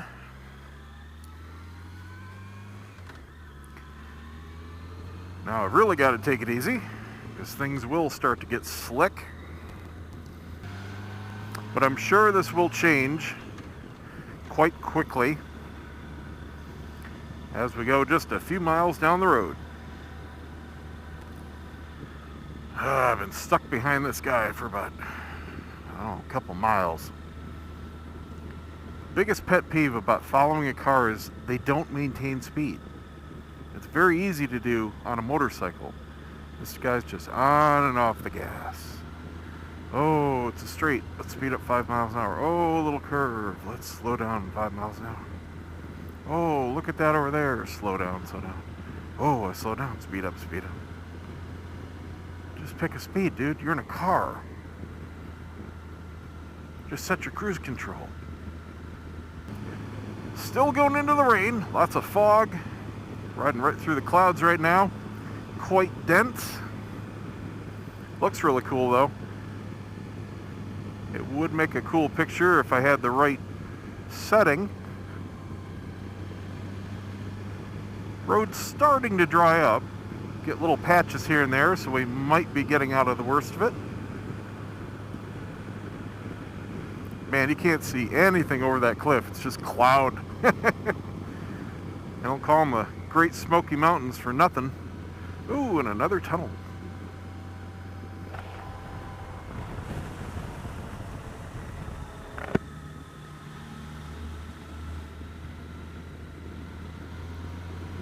Well, the good part about it being overcast is the visor doesn't go to full tint, so I can actually see out of it going through the tunnels. Can't see anything ahead of me on the road though. It's just fog. Beautiful colors through here. The other nice thing about it being in the middle of the week like this, I don't feel bad about stopping on the middle of the road or the side of the road without a pull-off to get a picture, especially if I'm only there a few minutes. Yay, we just hit a 45 mile an hour section and the roads are drying up further. No leaves all over it, so you can actually lean the bike. I'll tell you, for pure riding enjoyment, where the road is in pristine condition, you definitely don't want to wait until October. Of course, you're not going to get the color, So if you're going to see that, you have to wait till October. But if you don't want the stress of the stuff on the road, come before that. See, like here, it is really slick in the middle. I'm not kidding. Your rear can easily kick out. But this isn't bad at all. Not compared to 2 years ago where I was literally going 5, maybe 10 miles an hour. Because they were falling in front of me. The wind was kicking up. And they were just raining down onto the wet road, and it was pouring out. It was like riding on ice, like black ice. I'm from Detroit. If you don't know what black ice is, it's no joke. And it was exactly like that. Front tire was sliding around. That was just flat out scary. This is nothing like that. I think I picked the right week. Another week, sure, I would have had probably much better color, but I'd rather have the nice roads, especially since I'm doing the whole thing this time. Pea soup again. I can see maybe 10 cars ahead of me here. Here's a little break in the cloud. And back to pea soup.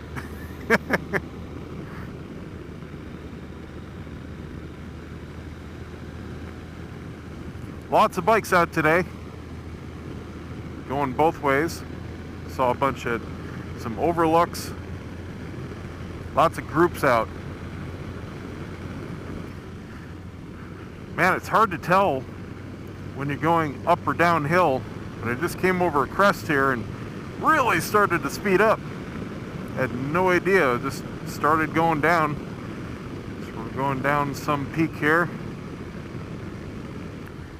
Man, I'll tell you, it's days like this where it's really nice having the GPS just to show you the road up ahead, because you can't see where you're going. You can't even see through the apex of some of these curves. It gets so foggy. And it's a little unnerving when you're coming in at speed and all of a sudden the road disappears. You can glance down and see how sharp the next curve coming up is and where. It's a lot better for confidence. See, like here, I've got a really sharp left hand coming up, followed by a right, and that right looks even sharper. If this was covered in fog, you might not know that. Beautiful roads. So this is pretty much going to be my day. I can deal with this. No gas available for the next 50 miles. That is a concern here. If you have a non-touring bike, obviously with the FJR, I've got, in the mountains, really, really good range. I mean, 350 miles plus. You really don't go through that much fuel. Under 70 miles an hour on this. I'm pushing 45, 47 mpg through the mountains. So I get really good range. I'm 2 bars down and it's still reading 365 left. Now that's calculating off of current average, not total average. So that does fluctuate a little bit, but I very comfortably get 350 with a good reserve left. I never run it dry over here. When I get down to about a quarter, that's when I'll fill up. But if you have a regular bike with, say, a 3-gallon tank, you definitely want to take advantage of the fuel stops, because sometimes there are large stretches through here. That goes for the entire area. Like the Cherohala, for example, there was a, I think, 60-some mile stretch. So if you hit it with a quarter tank, well, you might not make it. For anybody interested, there is a quite long and really good documentary on the Ridge Parkway. It was produced by PBS several years ago, and I couldn't find it online. I know I watched it online. It might have been on YouTube. It might have been on Netflix, but either way, it's not there right now. I was just looking for it again last night. and it's several hours long. It goes through the entire history. This took decades to make. Started off as a work project and went through a ton of politics and land buying, and it's a huge story. It was really interesting. If you can find it, it's definitely worth a watch. Stuck behind another little parade. I got past the first one. Second one is going between 20 and 50. Of course, he speeds up here in the passing zone. Looks like rain up ahead. Gray clouds, and they're moving. So I just passed a big overlook and came down this stretch here, just glanced over. I was looking at those beautiful red trees, and I caught a glimpse of a river down below, and it's flowing pretty good from all the rains. So I think that's going to be a really good photo op. Luckily, there was a little kind of shoulder here where I pulled over, went down to the next overlook, hung a U-turn, came back, and let's go take a look. Beautiful colors. I'm not even that high up yet, but yep, right there.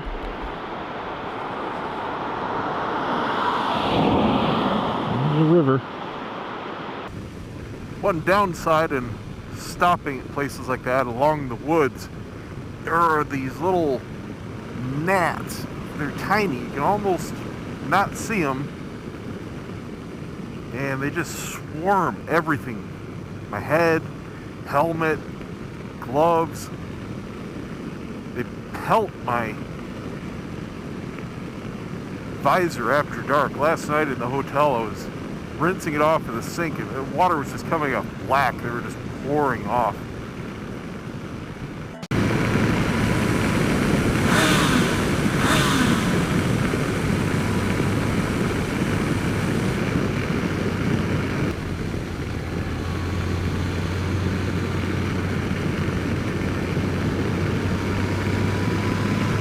Catching some more rain, even though it's mostly sunny out. I see a rainbow in the mist behind the car in front of me. That's pretty cool. Doing 15 under, riding his brakes, holding up everybody. Pull off, pull off.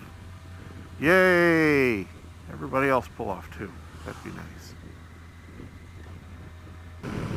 Got past all the cars and back to dry roads. Whew! That's a dark tunnel. Gotta raise the visor for this one.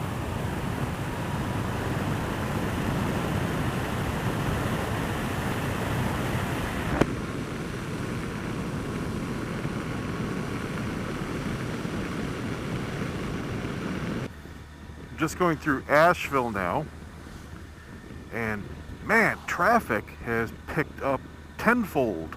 Just cars everywhere. It's very strange. I went miles and miles there without seeing anybody. Now I'm in a nice leisurely stretch. It's 35, so I'm just setting the cruise a little above and got around all the cars. Most of them turned off. They got onto I-40 right back there. Right there. I'm gonna look for a place to eat pretty soon. Might just wait till I get up to Little Switzerland. It's supposed to be something up there pretty cool.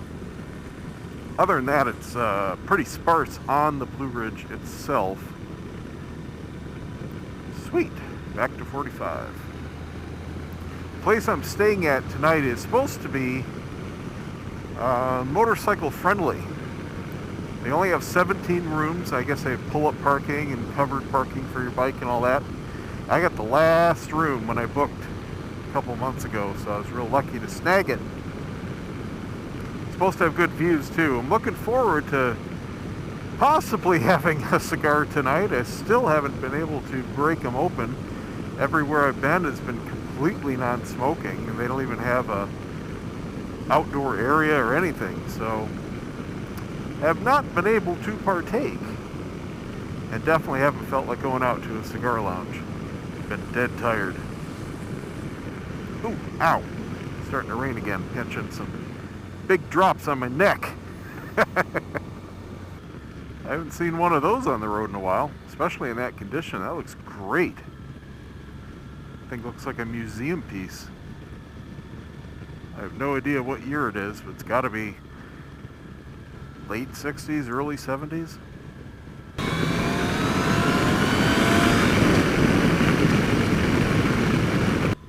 Okay, Texas, 25 under is a little extreme. I know y'all don't have any curves either, but sheesh.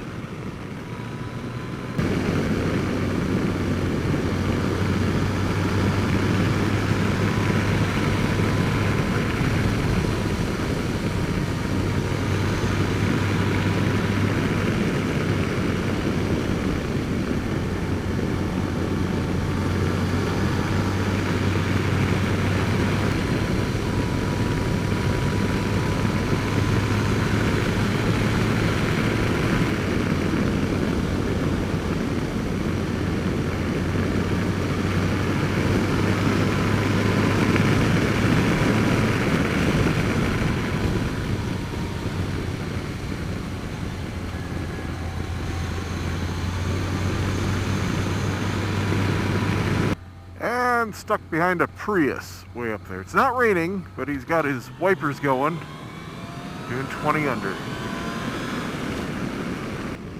Okay, I'm not joking. There must be a Prius convention, because that's like the 6-1, and they're all doing 10, 20 under. Woo, going right into the clouds again. There was a ridge back there, and I could see that I was just about even with the cloud line. It was really cool. Now we're up in it. Whole bunch of nothing. There's mountains there somewhere. These rocks are wet. The way the light's reflecting off it looks like snow. Definitely getting chillier. We're back down into the 60s finally. It was pushing 80 a little while ago. Actually got a little warm. I prefer it down here. It must be coming up to an overlook or a stop of some kind. Just hit a 25 mile an hour zone. Aha. I see a parking lot. Big tunnel over there. That's a cool view. You know what? I'm going to take a stretch break. Shoulders cramping up a little bit.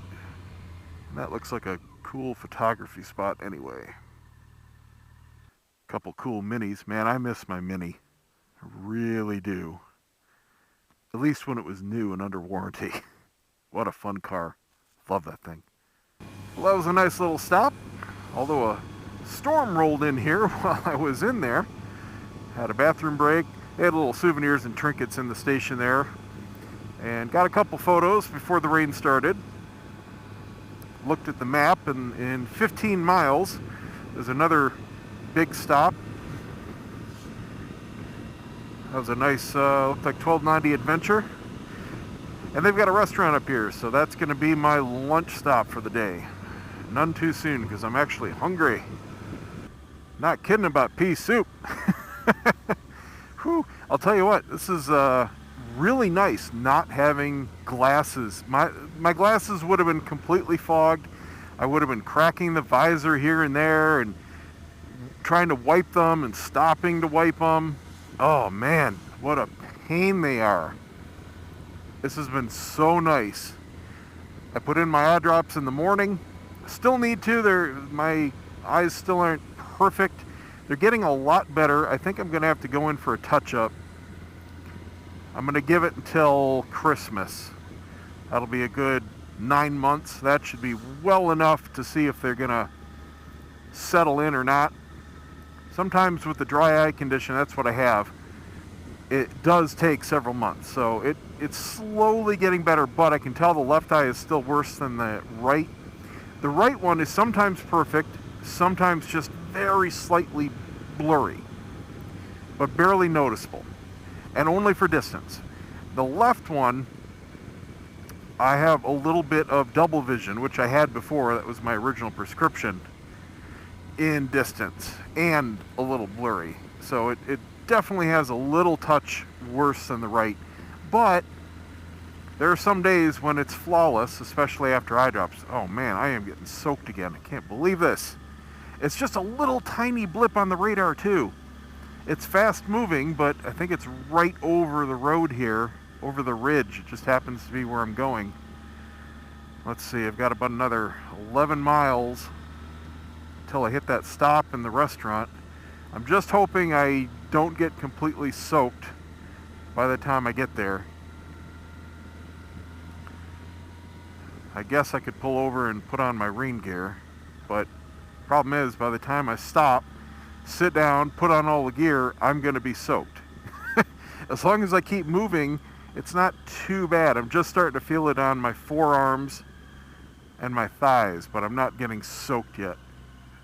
And right now, we're going right through the cloud, but it's not really raining that hard, so...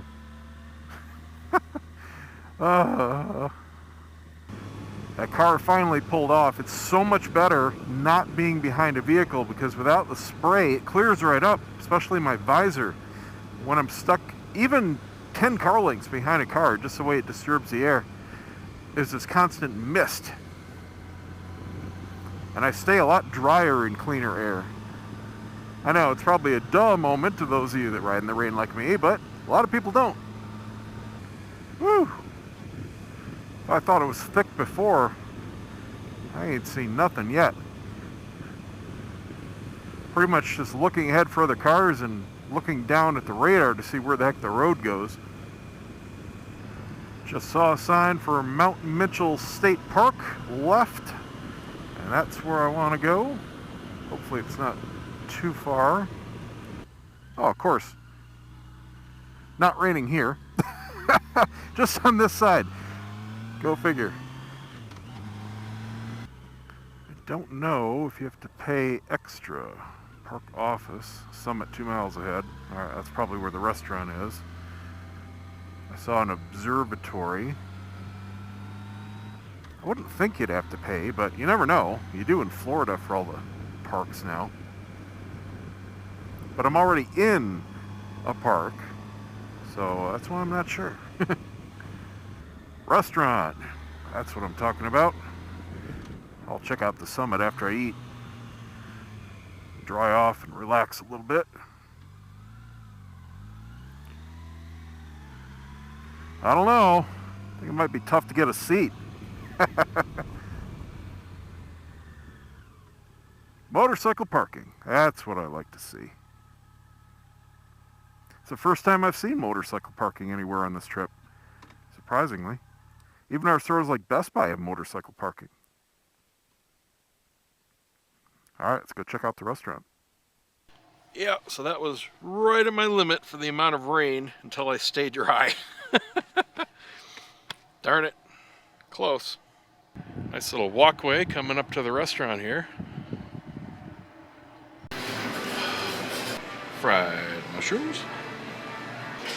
And a special of the day, country fried steak. I see gravy on the side.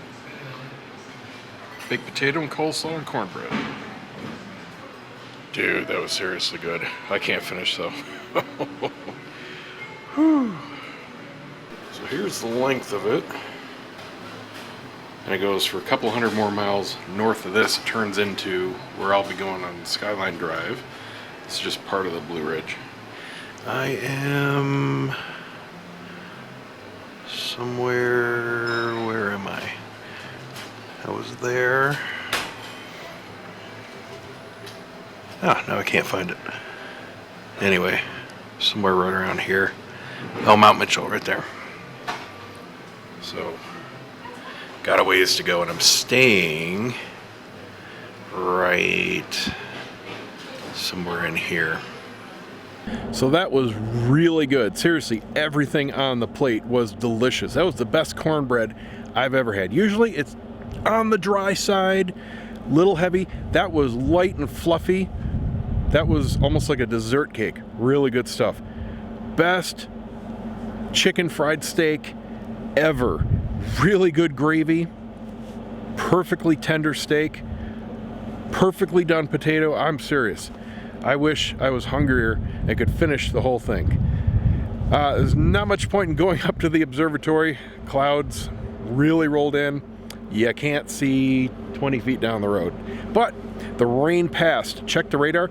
Halfway through lunch here, all of a sudden I got LTE. It went from nothing to LTE. So, you know, a tower turned on or the wind changed or something.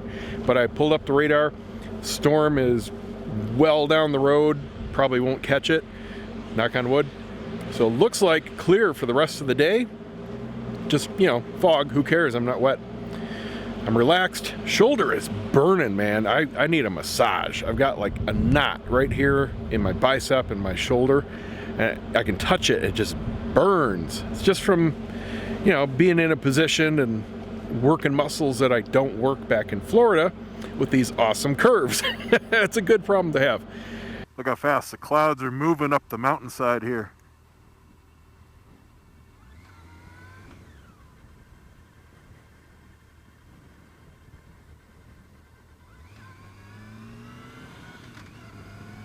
Sun's trying to peek out. I saw a light, now it's gone. Sun's coming out, everything's still wet. Tell you what, this is perfect conditions for the right photo. Oh, keeping my eye out. Man, it goes to show you, as high up as I am right now, we're not even halfway up to the top. Way up there. So I just passed the point at which I'll rejoin the Blue Ridge. And this will be the part that I just overlap a little bit. Got another 90 miles to go to make the loop from here. And then probably another 20 or so to get to tonight's hotel. I'll be pushing it. It'll be probably a little after 7. That's okay. Here comes the sun. Things are looking real nice. Let's see if there's anything good to see here at this overlook. Now that the sun's out a little bit. Black Mountains Overlook. We're at 3,892 feet. No, I got enough pictures of exactly that.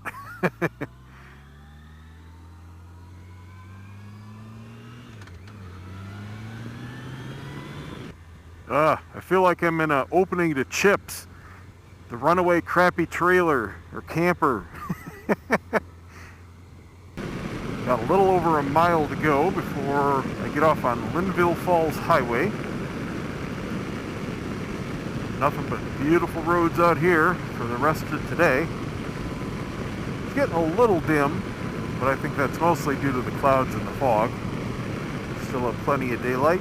It's 5:23, and we've got 65 miles left in this loop, and that'll take me back up to about 20 miles behind me.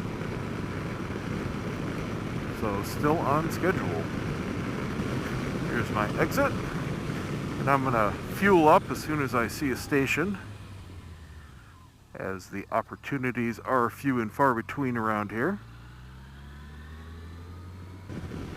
Now I'm getting on to North Carolina Road 183, somewhere right around here. Is this it? Oh, that's it. Follow that truck. This is a combination of routes. Part of this one I found on, what was it? Oh shoot, BlueRidgeMotorcycling.com, I think. I've been on a whole bunch of sites, and I've got a lot of suggestions from other people. So I just pieced together what fit my schedule, basically. This one on that website was, man, now I can't remember, something Lake Loop. It's about midway down the list if you look at it. So if you want to know what it's like, you'll be able to tell after this ride. There were actually a couple on there that looked interesting but didn't fit my schedule. They were too far away from the Blue Ridge. Just other loops and rides in this area. There are endless awesome roads in this area. That's why I really liked last year staying at the one place in Silva and then being able to do day rides. I mean, that was just fantastic, especially since I got to trailer the bike up. Save all the wear and tear on me and the tires getting it up from Florida. I definitely want to do that again. I made a comment, a reply to a comment to Shade Tree Surgeon, who's also in Tampa. He and his girlfriend Triumph Chick motovlog, and they had just come back from a multi-day trip to California, and that was his first time doing something like that. They rented a Harley for the trip, and he just bought a beautiful Pikes Peak Edition Multistrada, and she got a new, I think she got a street triple, I think it was a street triple, I don't think it was a speed triple. But anyway, so they're on a couple new bikes, and he had commented that he was jealous that I was coming up for this trip, and I said, dude, we got to do one. I think that would be so awesome. Get him, his girl. I could probably convince the wife to do it. She's not that much of a biker, truth be told, so I don't know if that would happen. But it'd be cool to rent a place, maybe that same house if it's available, because it was really, really nice to stay in. Oh my God, and the perfect location. But man, how cool would that be to do a 3-time motovlogger week-long mountain special? That would rock.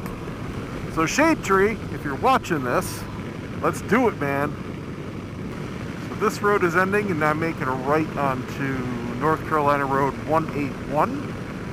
So far, this road here is very nice. Beautiful conditions, nice high-speed sweepers.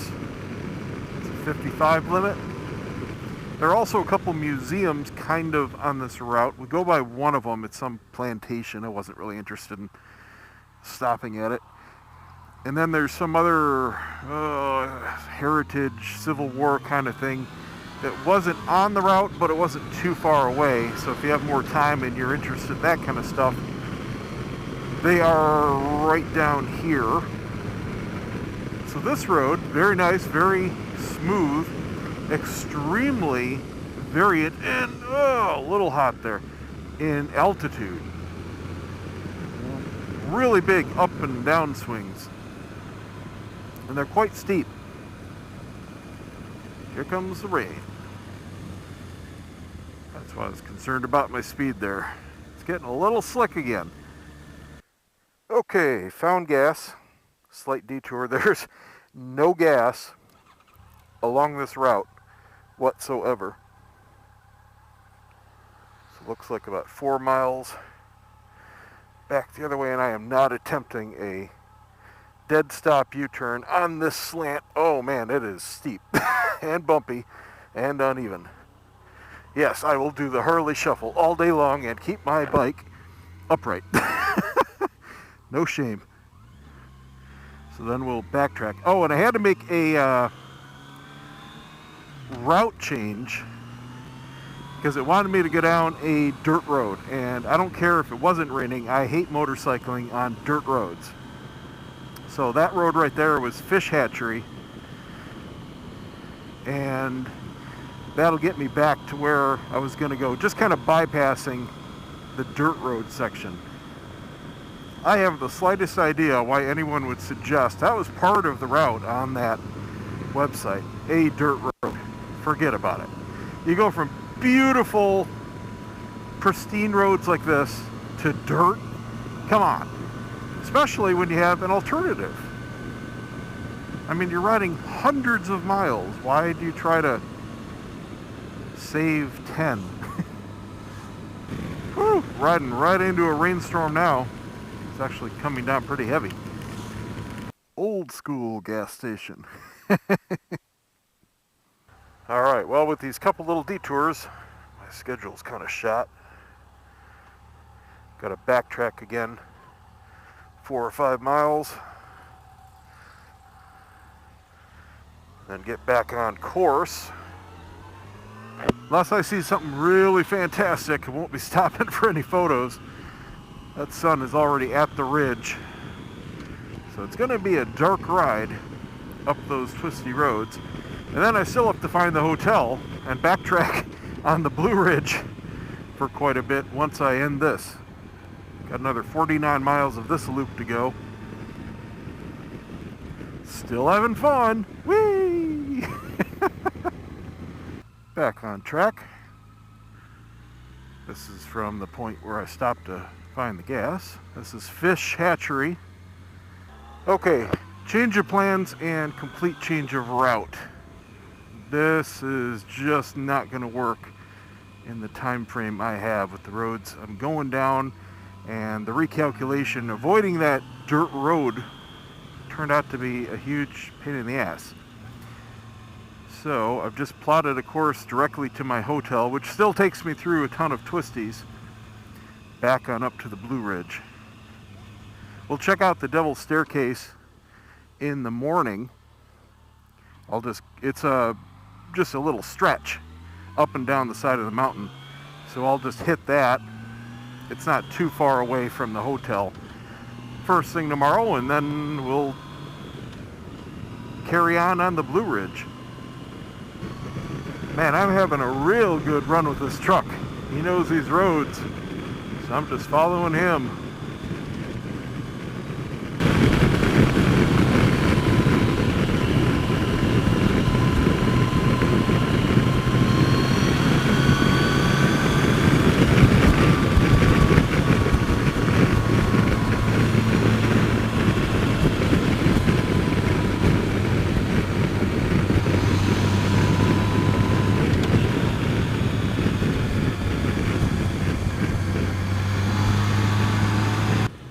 Okay, back on the Blue Ridge. Backtrack a little bit. Not too long now. I'm anxious to see what this place looks like. Got a lot of really good reviews.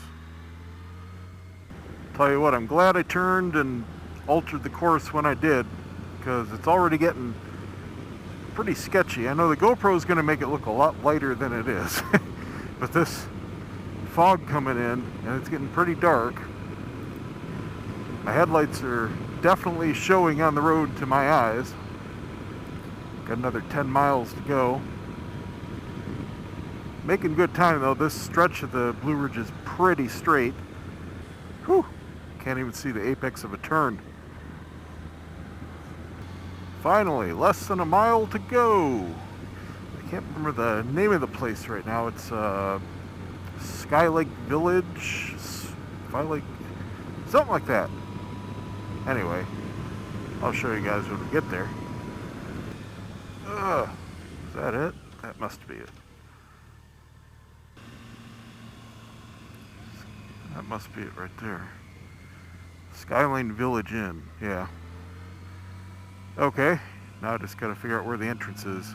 It's not what I was expecting. Gotta turn around. Somewhere. There we go. Oh, missed it. Can't see. That's gravel. I don't feel like doing a 3-point in the middle of these curves.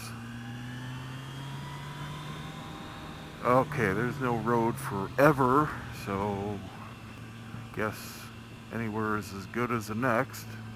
This is why I don't like mountains at night. Can't see jack. Of course, car coming. Come on, dude. Hurry up. Oh my god. The fuck. Try this one. Okay, let's try that again. And not pass it this time. You'd figure they'd have some parking sign or anything lit up. Something. Well, my new rule is definitely going to be off the road by 6. Give myself a little buffer. Now tomorrow, it's just a whole lot of Blue Ridge. I have to, well, basically cover the whole rest of it. Alright, is this the parking lot? I think. Holy steepness. Wow. I see motorcycles. I have no idea where to go. It kind of looks like an office. I'm not sure. Kind of sketchy.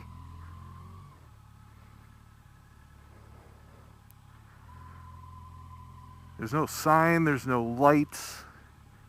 If this is it, Kind of crappy. May get good reviews because it's the only choice. This has got to be it, but there's just an open sign. Alright, I'm going to go check in and figure out where the hell to go. Kind of a crappy setup here, at night at least. Stay tuned. So here's a little tour of my room. This is a double. It's on the 3rd floor, which is level with the motorcycle parking in the back. Obviously 2, I guess they're queen beds. Super springy. It's actually not too bad. It's homey. It's quaint. It's definitely old. It's clean. Got a fridge.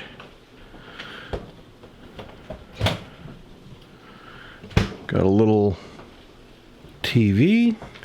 Got a window AC. It's actually really comfy in here right now. I can hear the rain outside. And a basic little bathroom. Just like a grandma's house, really. Seriously, like a 40s or 50s up north grandma house. Okay.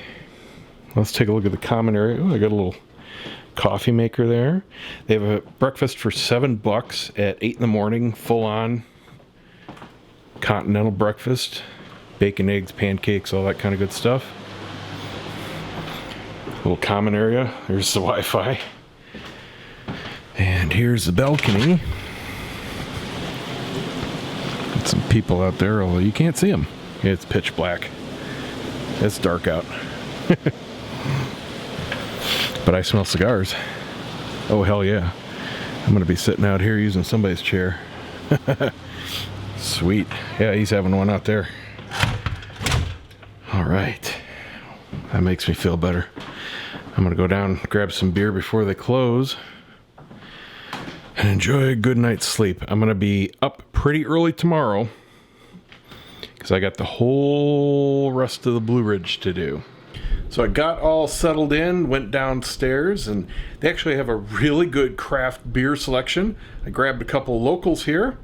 I'm trying the Highland Gaelic Ale, which is out of Asheville. I had some of that last time I was up here. I really enjoyed it. Not the Gaelic, but other Highlands. And the New Belgium 1554 Black Lager. I didn't know that New Belgium was also from Asheville. I drink New Belgium all the time down in Tampa. And something for us cigar lovers, this is a complete, not only cigar-friendly place, he's got a little walk-in humidor down there. It's real basic, but his prices are excellent. $8 basic Padrones. He's only got about 10 or 12 different facings in there. Very sparse. I would still suggest bringing your own if you know what you like, but balconies are all cigar-friendly. He's got ashtrays out there, so he's into cigars, craft beers, motorcycles. Come on. Now I see why this place is cool. See you guys next time. Good morning, guys, from Little Switzerland, North Carolina. I'm here at the Skyline Village Inn in the covered motorcycle parking. It is a beautiful day, at least to me.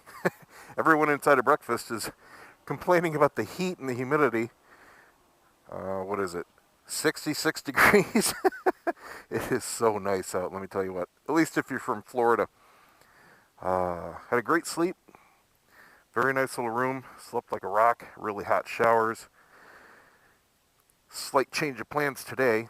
Looking at the route here, I have about 9 hours of riding to do just on the Blue Ridge, just to get to my next hotel. So I am not going to backtrack and do the Devil's Staircase ride,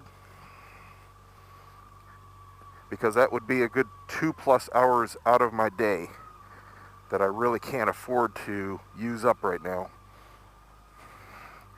Just trying to get out of here. It's a little tight. Had a big group of Harleys come in real late last night, and they shifted everything around here to get them some cover.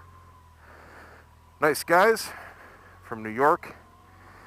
So funny haha story, I locked myself out of the room last night. Here you can see they got a little outdoor patio and a restaurant there. That's where I had breakfast.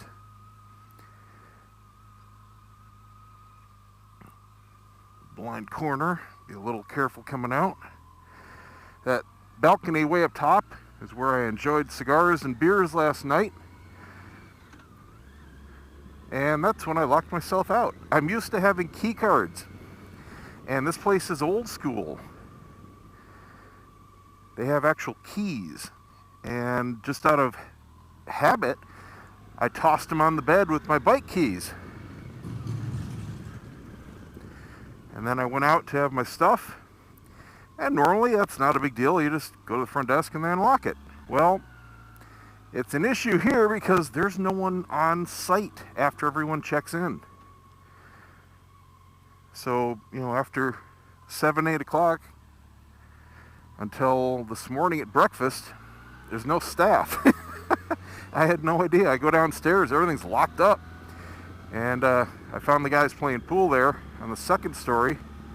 I said, hey, anybody seen the manager? And like, yeah, he was here just a while ago for us, putting some stuff in the laundry because we rolled in late. And then he's got an apartment somewhere. I'm like, oh boy. So I walked all around the hotel. It's not in the hotel, wherever it is. And there was no sign or anything downstairs. I mean, the doors were locked. I mean, everything. Lights are off. Everything is upstairs where you stay on the second and third levels. So I called the main number and it went to an answering service, left a message, and then luckily about 10 minutes later somebody heard it and called me back, and it was Mike, the owner. And I said, yep, I'm an idiot, locked myself out. He's like, all right, I'll be right over. So another 10 minutes or so later he showed up. As a thank you, I gave him a couple of my cigars, the CO First Third and the CO Second Third. And he seemed to really enjoy that gift. So I guess it worked out in the end. I wanted to give them to him anyway. I had him out there. I figured he'd be up having cigars with us, afterwards, but nope. So today, hopefully I just don't get soaked. I doubt I'm going to, but you never know when those little showers are going to pop up. I just have tons and tons of this ahead of me. It's going to be a lot of fun. I'm still on the hunt for photos. I'm sure I'll be stopping here and there, but I don't know exactly where. I might stop at the mill again because that was really beautiful. I just want to see what's going on there, but I'm not going to do the full walking tour like I did last time because I already saw it and I don't have that much time. But other than that, it's 327 miles right on this road. My hotel for tonight is right at the end in Waynesboro, Virginia. We'll be hitting the Virginia line in, I think, about 150 miles. There is construction up ahead, I know, for about 20 miles or so. So I'm expecting a wait there. They have a one-lane road, and I think it's kind of torn up. I hope there's an overlook coming up soon because those are some beautiful looking clouds hugging the mountains in the morning here. It gets really thick, and they roll over the tops. I did a time lapse last year from my balcony at the house. Man, it was fantastic. Yeah, right here. That's what I'm talking about. Gotta get a picture of this. If you're ever here in the morning, the views are spectacular, especially with the sun. That's awesome. That's a little hazy, but there you can see I'll hold the camera still. It looks like a glacier, the way it's just rolling over the mountains. That's cool. So I'll pick this up as things get interesting. It's going to be a good day. Got to remember to be careful. Just had a deer run in front of me. I don't think I turned the camera on quite quick enough to catch it. I just hit a squirrel with the rear wheel. I feel bad. Here's the famous bridge that you see in all the postcards. Gorgeous. There's no place to stop here for a photo though.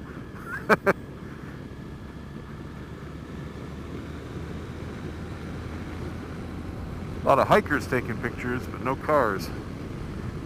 Wish they had an overlook like right here. There's one here. They must have walked back. Yep. I've seen all the shots from a higher vantage point. There must be some way to get up there, or maybe the road continues up around the bend higher.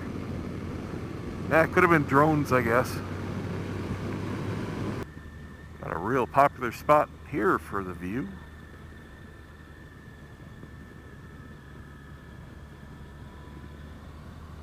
Oh yeah. If you come through here at speed, just be aware these bridges are very bumpy, especially the on and off bits. So take it easy. Just saw a real good spot for a photo, I think. There was an overlook in a lake. Looked like a real nice still morning shot. So here's a quick photography tip for anyone that wants to get either a panorama or just a very large high-resolution photo and you don't have a lot of photography skill. It's actually very easy, even if you have a basic point-and-shoot camera these days. You do have to be able to have manual settings for the exposure, but most cameras out there have that. So here's what you do. When you look at a scene like that lake back there, the issue is when you want to do a multi-photo photograph, like in a panorama where many photos are stitched together, or if you just want one huge picture, maybe you want to make a big poster, and just a plain single photo isn't going to be high res enough. So what you want to do is maybe take 9 or 12 photos in a big square to get you one really high-res photo of the scene, but not stretched out like a pano. Either one works. It's basically like a double-stacked panorama. The issue is the scene that you're photographing is going to have different exposure settings for some of those shots, because the sun might be out and might be hitting some trees on one side, and you might have deep shadows on the other. And the issue is, if you use your camera in any of the automatic settings, it will automatically expose for each shot. So you're going to have different exposures that you then have to try to stitch together. And believe me, that's no fun. That never works out very well. So it's key to have every photo in your montage be exactly the same settings. Then they stitch together with ease. The issue then becomes, well, how do I know what settings to use? Here's the key. Look around the scene in fully automatic mode and let the camera either show you the settings. Some cameras will display them on the screen if you half press to focus, or just take the shot and look at the settings that it used. Find the brightest settings, the shot that is exposing for the brightest part of the scene, whatever's lit most by the sun, and then set your camera manually to those settings and take all the photos at those settings. Don't worry about the shadows. They're a lot easier to bring up after stitching if you need to. But if you use the settings for a darker part of the scene and then take a picture of the brighter parts of the scene, it's going to be blown out and you can't do anything to recover that. So always expose for the brighter part of the scene. Take all your shots with those settings. Everything will stitch together absolutely beautifully, and then you can make adjustments if you need to the whole thing after that. I just can't believe the number of people that don't know how to drive. This guy's been on his brakes for miles, and it stinks. We're up at 3,800 feet right now, up in a lot of farmland. Pastures, cows, horses, all kinds of stuff right here. I don't remember exactly what point I'll be hitting the construction. I want to say it was around mile marker 220. Actually, don't know what I'm at now. I've seen some markers along the road, I just haven't noticed all of them. Here's a tip: if you're coming up here, check the official website for the Blue Ridge, and they have a real-time road closure and conditions map maintained by the National Park Service, so you can always know what to expect on any given day coming up here. think I hit the section here where it starts to get freezing weather because the road's gone from perfect glass to quite bumpy and cracked in sections. I do remember that at least last time I was here, Virginia side was a lot better condition than the North Carolina side up in this northern part, or at least northern part of North Carolina stretch. Oh, so get this. Last night I'm FaceTiming the wife, and I'll tell you what, I really envy those of you with significant others that are into bike life too. So I was telling her about the trip, and she's like, so what'd you do today? Well, let me guess. You rode your motorcycle on a road. Vroom, vroom. I said, yeah. Really good roads. She said, well, you know, they got roads around here in Florida too, you know. I said, yeah. These are all really good curves.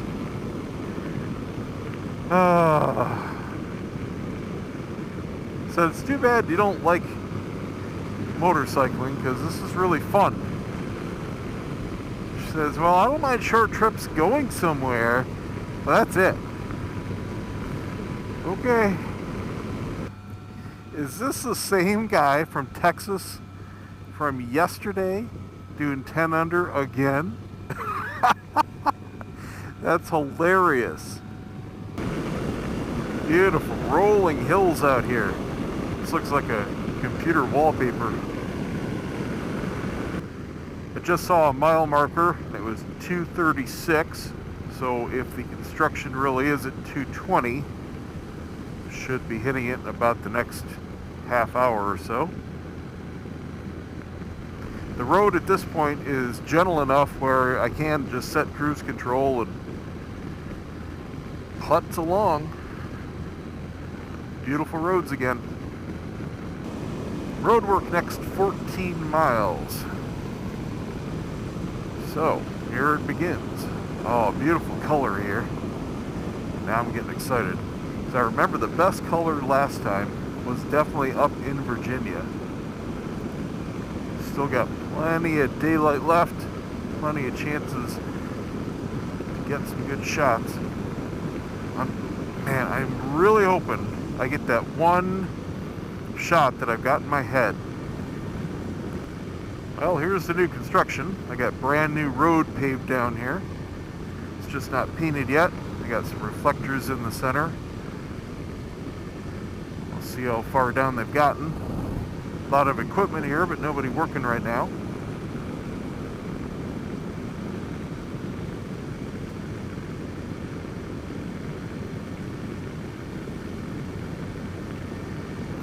I'm going to plan to stop for fuel and lunch in Roanoke, Virginia.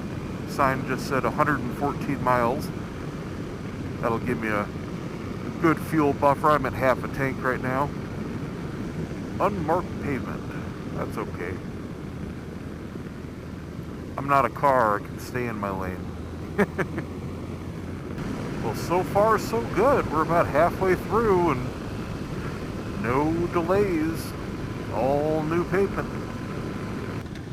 I'm going to take a little stretch and water break here. Put in some eye drops again. See what this view looks like. Oh, it's nice. Can't really see much through the bushes here, but it's something. Fox Hunter's Paradise. End of road work. Well, I'm happy to say that they're done with the paving. I had a lot of subscribers warn me over the last few weeks that they had been through here and it was all torn up. And welcome to Virginia. So they're not done with painting yet. I'm sure they'll still have some closures while they do that, or at least some delays and one-lane go-arounds. But brand new pavement. It's complete. And that fully takes care of. Remember when I said that the roads were better in Virginia? Because that section that they just repaved was pretty bad a couple of years ago when I last came through going the other way.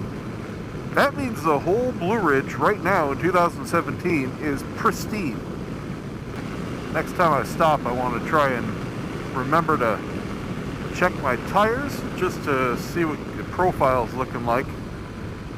I can almost start to feel the center flattening out a bit.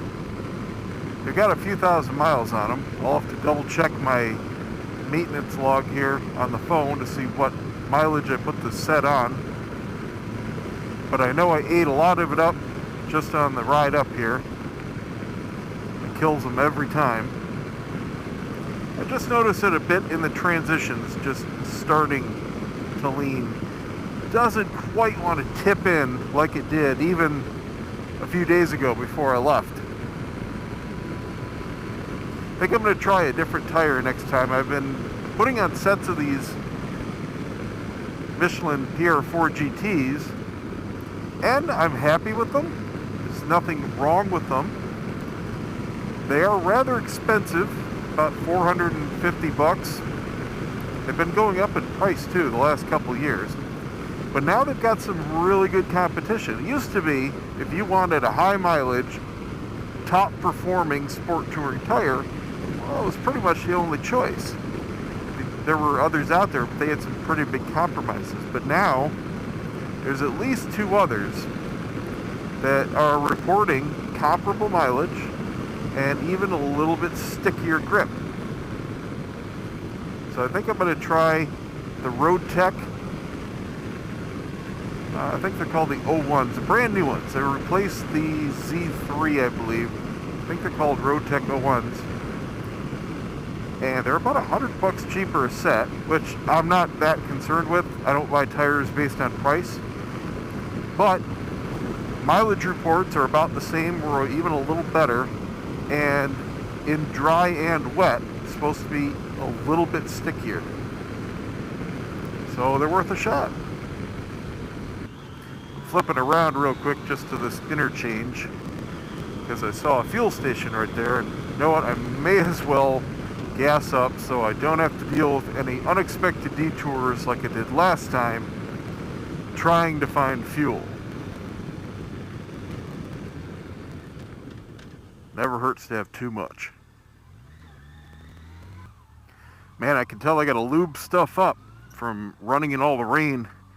My kickstand doesn't want to quite spring back up all the way.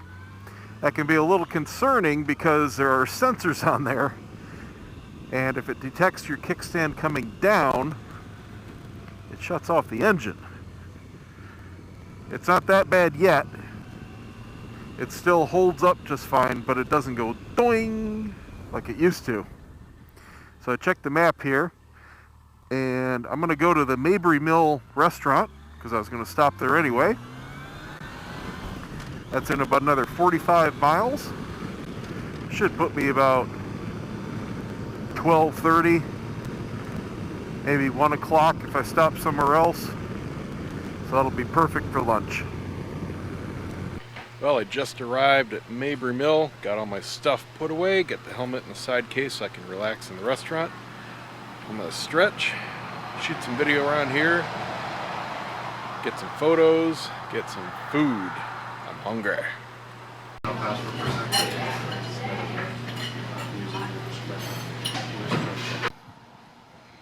Woo-hoo-hoo.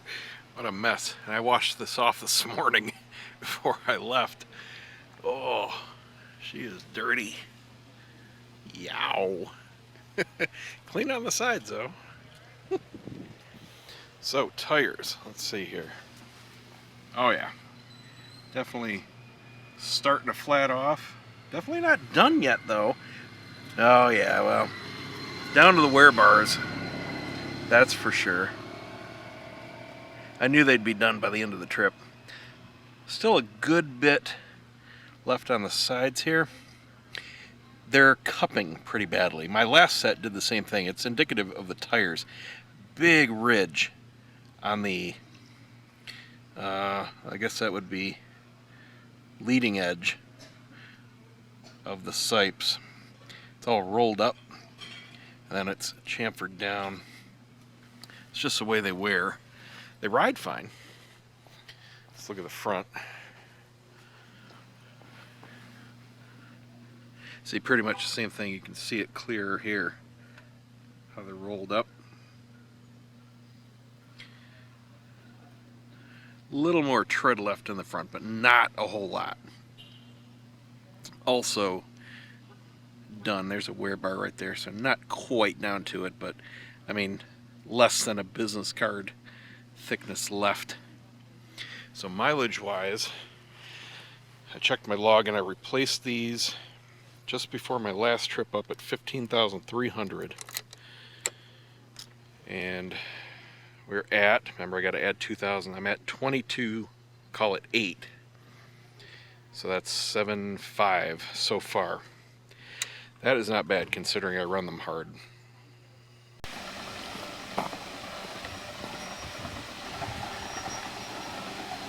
And now I know the reason why drones are illegal in national parks. Some jackass is flying one around here and it's making a hell of a racket. Okay, so they got the mill running, and last time there was a good bit of water flowing through these ducts, but not today. They're cheating. They're running water through a pipe.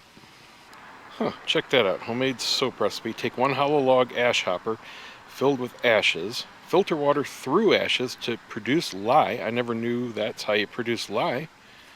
Huh, wonder why it's so toxic. Add old fat to lye solution and boil in iron pot. The result is homemade soap.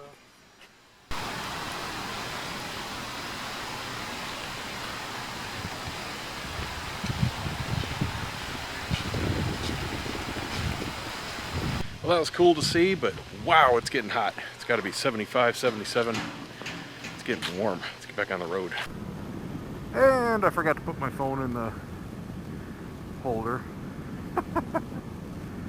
I'll stop at the next turnaround. Got about 175 miles to go, and then a real quick short jaunt down to the hotel. I think this is one of the same ones I've stayed at before. It's a Super 8. I know I've stayed at a bunch of Super 8s. It's a nice chain around here. They're inexpensive, they're clean, good Wi-Fi, and they're usually at a really good location. Oh, that curve snuck up on me.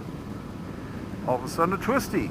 There's about a 50-mile section there, pretty much from the mill south, 20 or 30 miles into North Carolina, where it's pretty tame. You got a lot of straight, flat, low roads. You're down into the valley, so you're around other... that kicked down on me hard. Into intersections and things like that. Lots of passing zones, lots of farmland, but not exciting at all to zip through if you're into curves. We won't have it quite that bad for the rest of the stretch. And if you continue past that onto Skyline Drive, it goes straight up, pretty much runs the ridge of the mountains.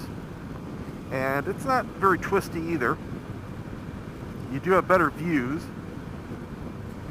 And one note, bring cash for the toll. The Blue Ridge is free. It's a national park and there's no fee, but there is a fee to go through Skyline Drive. I can't remember how much it is. It's only like $3 or $5, something like that, at least for a motorcycle. So we've got 163 miles to go. That means I'm right at mile marker 163. And it's putting me in about 6 o'clock without any stops. So that's absolutely perfect. Gives me a good half hour, 45-minute buffer. And I don't mind about riding this last part in the dark, especially after the park getting to the hotel. No problem there. These aren't twisties. Who cares? I'm seeing more cops in this section. I've seen about 3 in the last 10 miles. I don't think I saw 3 for the for the last 300 miles. So beware. Before I get to the hotel tonight, I've got to find a Walgreens or a CVS or whatever, get some Sudafed and Benadryl. My head is killing me. Got a sinus headache coming on. It gets in my cheeks. And it feels like a toothache, it's so bad. The helmet's not helping. I get it every once in a while. I don't think it's allergies, but the Benadryl helps clear it up too. It'll help me sleep too. Finally starting to go back up the mountains. I definitely like it up high. Way better than down low. Better roads, better scenery, cooler weather. This is gorgeous. I think I really did pick the perfect week to come. Even though the colors aren't as popping as they will be in even just one more week, I think 2 will be the peak season. These roads are just fantastic. Well, we're at 126 and the road just turned back to normal. So much better. That granularity really kind of wore you down. Man, I gotta make sure I'm not going the wrong way. I think I'm going south into Florida. Keeps getting hotter. 82 degrees. Mid-October in Virginia. Phew. Make that 84. I'm gonna start sweating here pretty soon. Although it is a stark contrast to the last time I was through here. Just 1 week later in the year, a couple degrees above freezing. Yeah, I'll take this. 86 degrees. Let's go for 90. Woohoo!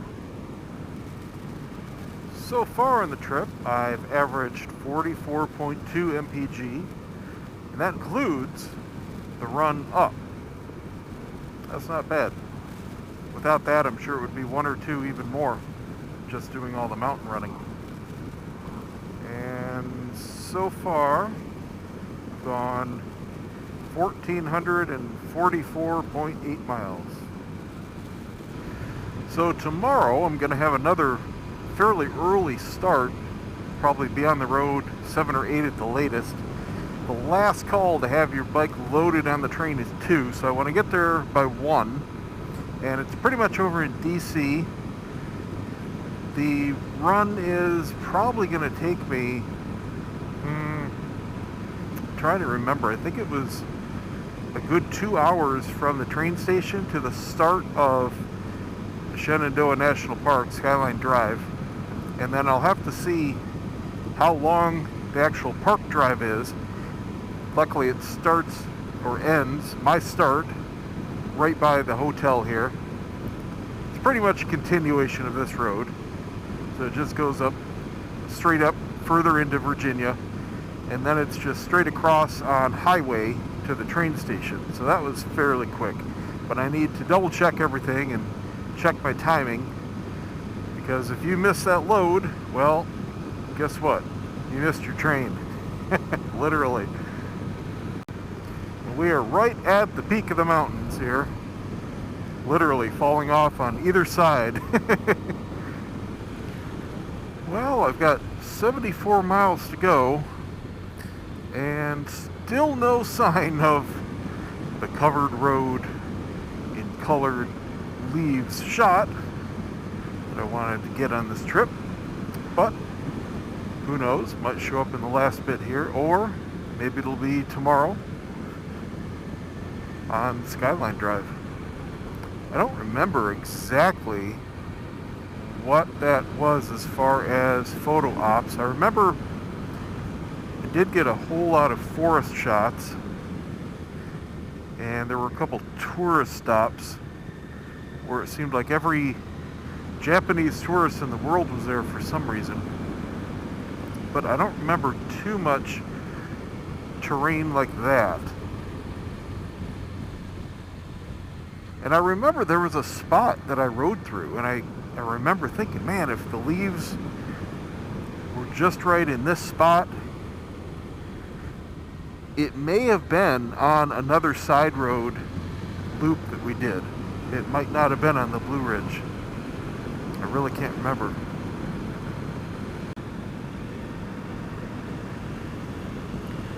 See, this is more the terrain that I was remembering. Lots of trees. I just want some color and a straight stretch. I know I've seen it. We've got 34 miles left, really into a deeply wooded section here. Been going up and downhill for the last few miles. Very nice scenery. Well, we're about 10 miles away. Should have a pretty cool view to show you guys here. Whoa! Where'd you come from?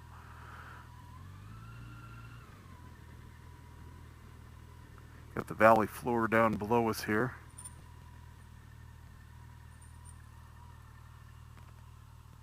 That's pretty cool. If it looks really far away to you guys, it really is that far away. Everything's just little dots to me. What an expanse. Wow.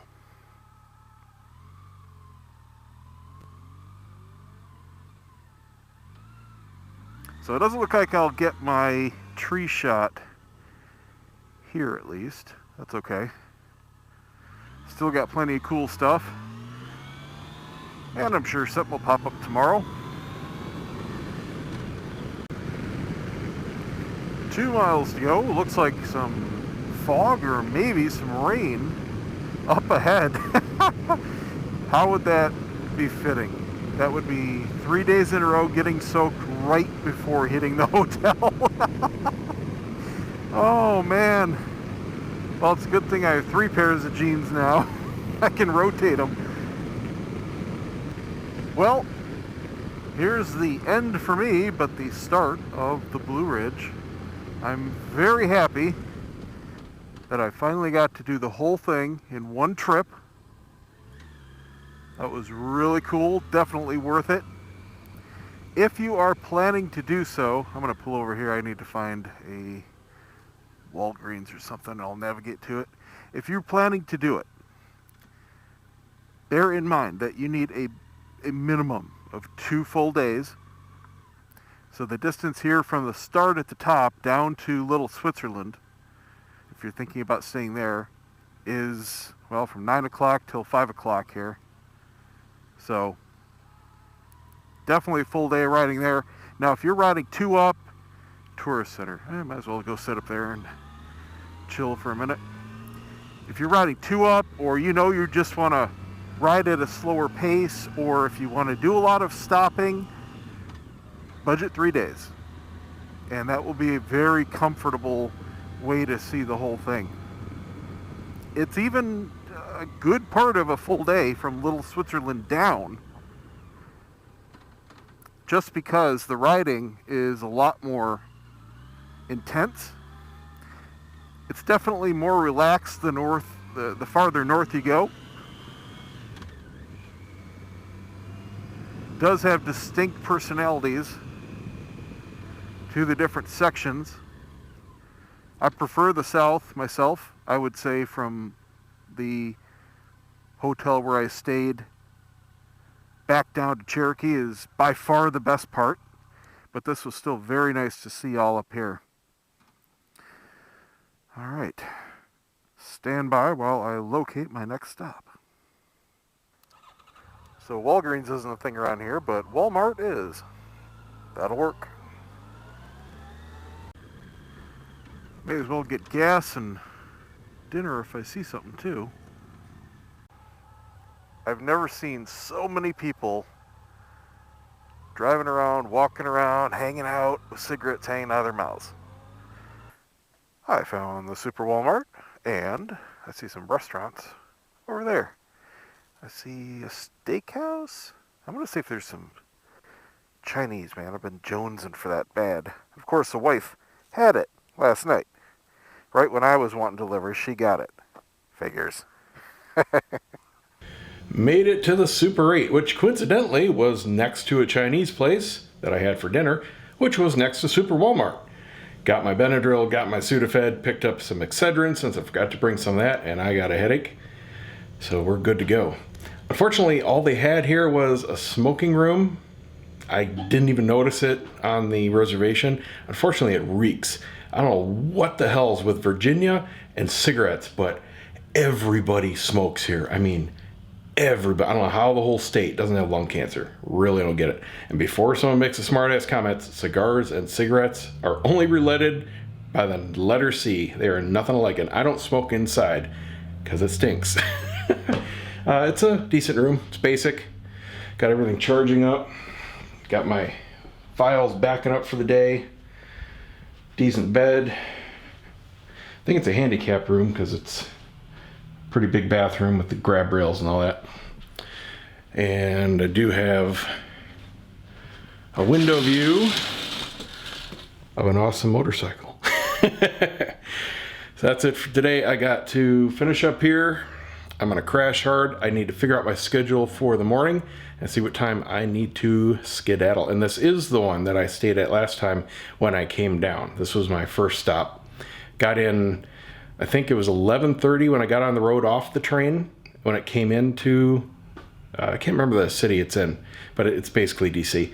And then rode across and did the whole skyline and stayed here. I don't remember what time I got here. I think it was late afternoon. So we should be on schedule.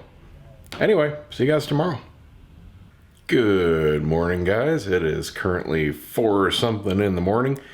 I just woke up. Whew, I had a good sleep. I don't even know what time I zonked out. The Benadryl really kicked in. I think I crashed somewhere around 8, so I got plenty of rest. There's a Waffle House next door, so I haven't had that in I don't know how many years. I'm going to hit that up for breakfast. Oh, you know what? Yes, I do. The last time I had that was in Asheville when I stayed there coming back from the trip 2 years ago. So it's been 2 years. It's funny. I only have Waffle House and Domino's Pizza on trips like this. That's it. It seems to be the staple around where I stay. Anyway, for those of you that are wondering about my hotel preparations kind of routine, I got this down. It works for me. I know everybody's different. Now, I'm traveling solo most of the time. Even, like when I was renting the house with those guys. Got my own room, doing my own thing. So I come in. What I'm bringing is my soft bag from my side saddlebag, my hard trunk, and usually I've got clothes on that either, they're a little wet or I'm not going to be wearing them the next day. So I get out of whatever clothes I'm in, get them drying or put them in a bag, whatever I want to do with those. I get everything out of the way as soon as I get in the room because like right now, I get up. If I didn't have the Waffle House there, I'd just be hopping in the shower and, doing whatever for food later. But I don't want to be bothered with the tediousness or forgetting something before you leave.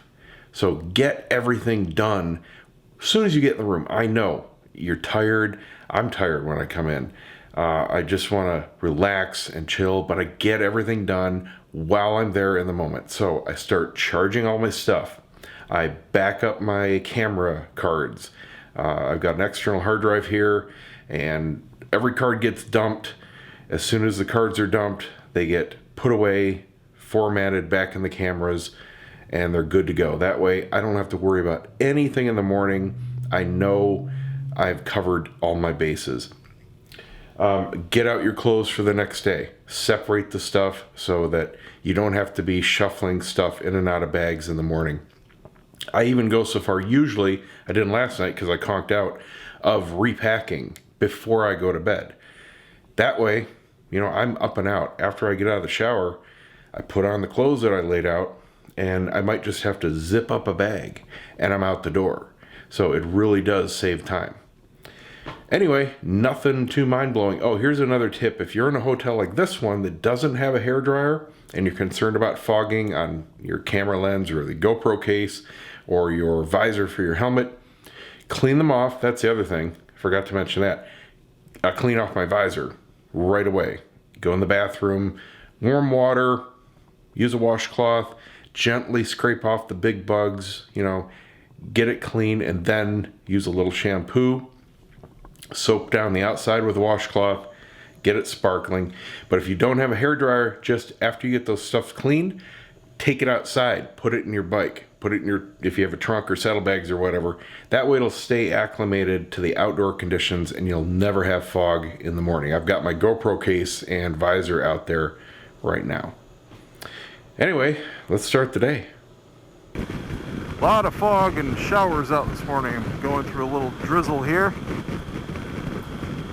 So I get a lot of questions on how can I ride longer distances. So many people say to me, look, I can only ride a tank at a time. I can only ride for an hour at a time. You know, there's no way I'm going to go on a long multi-day trip. And the answer definitely costs money, but it's simple. And that's figure out exactly why you can't and fix it. I mean, it sounds simple, but let's put it into better terms here. Okay, so there are some major points that might be holding you back. Number one on your list is probably your seat. Not many bikes out there come with a perfect seat ready for whatever kind of mileage you want to do. So you very well may have to put on a different seat. I don't care what brand it is. I don't care if you have it done, you buy one off the shelf, whatever. Just figure out what's going to work for you. Maybe you just need an Airhawk pad. It's like a partially inflatable bladder. Gives you a little cushion. Maybe seat beads work really well for you. They are good for giving you air circulation under your butt in between the seat. So if you've got that kind of problem, that can really help. If you don't mind sitting on that kind of texture. It's not for me, but I've had them in cars before when I was a kid, and yeah, they're okay.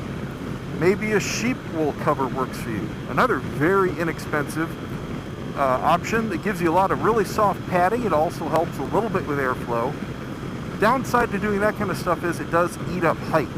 The bead and the sheepskin, they're going to add about an inch of height. So if you're already kind of at your tipping point, if you're on a tall bike and you've got a shorter inseam, maybe you're already on your tippy toes, bear that in mind. That's where a custom seat can also come in. You can have one made that's not only going to give you better comfort, but you can have them shaved down in the right places to help. Wow, this is foggy. Help with that height issue.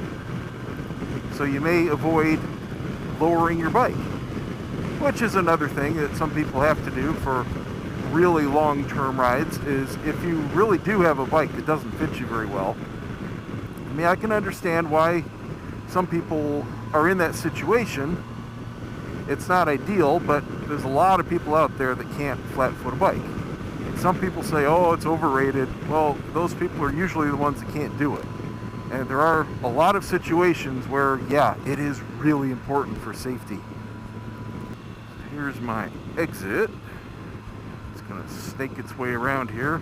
As soon as I figure out where the road is, holy moly. This is thick. I don't know if you guys can see anything, but I can't. I hope the GoPro isn't all misted up. I'll stop when I get closer to the park here and wipe it off if it ever lets up.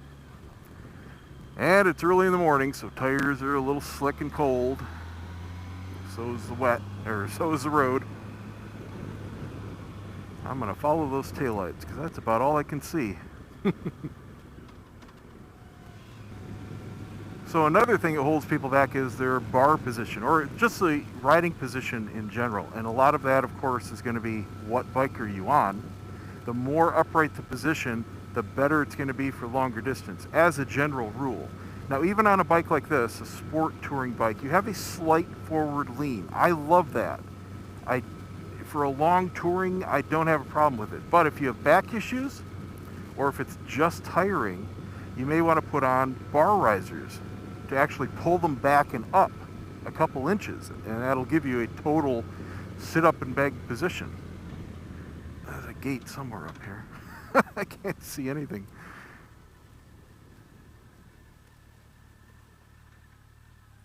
Station closed, pay when you leave. Okay, I will do that. I'm going to stop right here and make sure the camera's semi-wiped off.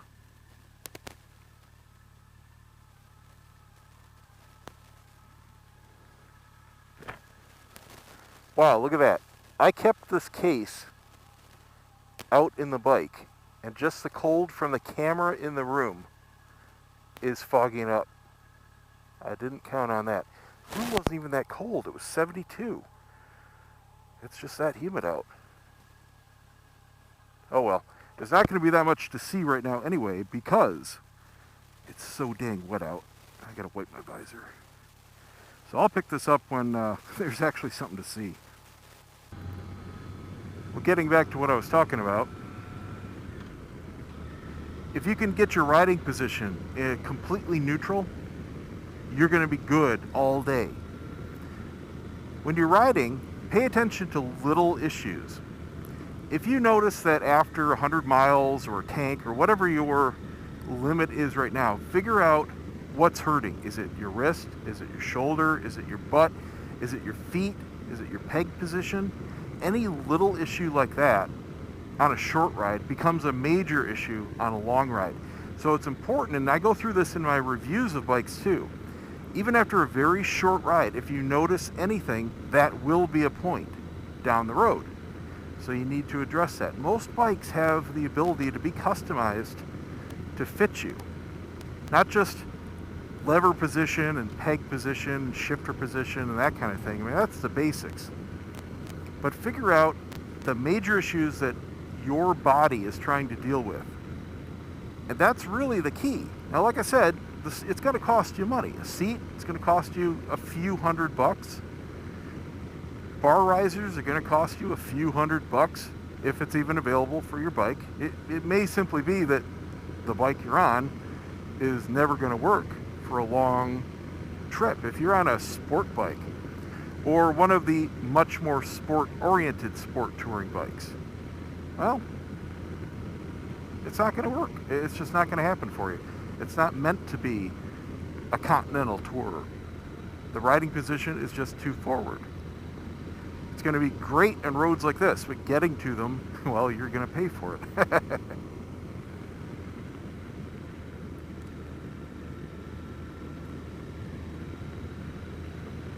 So just a mile down the road here, we're going up high enough where we're lifting out of the fog.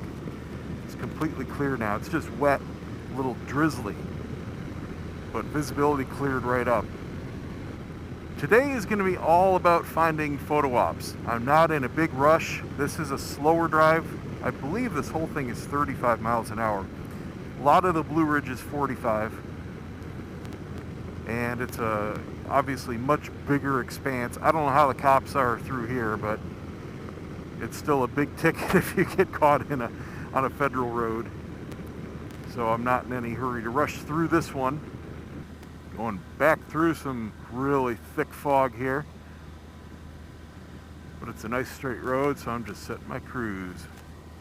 Love cruise control. You know, that's another thing that's very important, especially on freeway rides. I still have no idea why people love doing the iron butts and just burning tires and gas for hours and hours and hours going straight down a freeway. But for the times you have to do it, it is a lifesaver. It's just not only convenient, but more comfortable. I can set cruise, ride with one hand, lean back. I'm in a completely straight up position. Whoa, see that bar shake? That's because these tires are shot. That is a sure sign of it. I get that question a lot from FJR owners. Oh, when I take my hands off, front end shakes. It's always the tires. It's not the bike. Some tires are much more prone to it, even in new condition. The stock tires that came on this, the Bridgestones, they suck. I hated those things. Some people like them, but man, I'm spoiled because I've had better tires. I know the difference. But those are known for it even freshly installed. It's not the bike, it's the tires. That's the first time wearing these down that's ever done that. I've been doing it on occasion on this trip, and it's never done it. So it's just down to that point. You guys saw how worn down they were. It was about 200 miles ago, where I had about a business card left to the wear bar on the front. So it's probably right at the wear bar right now. Like I said, these tires are going to be DONE as soon as I hit the door. I'm not even riding the bike until I get new tires. I already have them on order. Ordered them last night at the hotel. New Road Tech 01s heavyweight. So they should be arriving early next week. I've got a lot of stuff to do on Saturday. I've got bike reviews to do, so I'll be taking the FZ09 for that. Got a bunch of new stuff coming in for that. My suspension project is moving full speed ahead. The new revalve kit for the forks is on the way. And I'll probably get the special holder tool and probably the cap wrench, just so I don't mess up the cap at all with a big socket. That should be it. Excited to get that kit installed. Well, no point in stopping at that overlook. And finally get a really awesome suspension going on the FZ09. After I get those videos done, it'll be time for the rear shock, which will just be a swap in. I'll probably go with the Penske double clicker.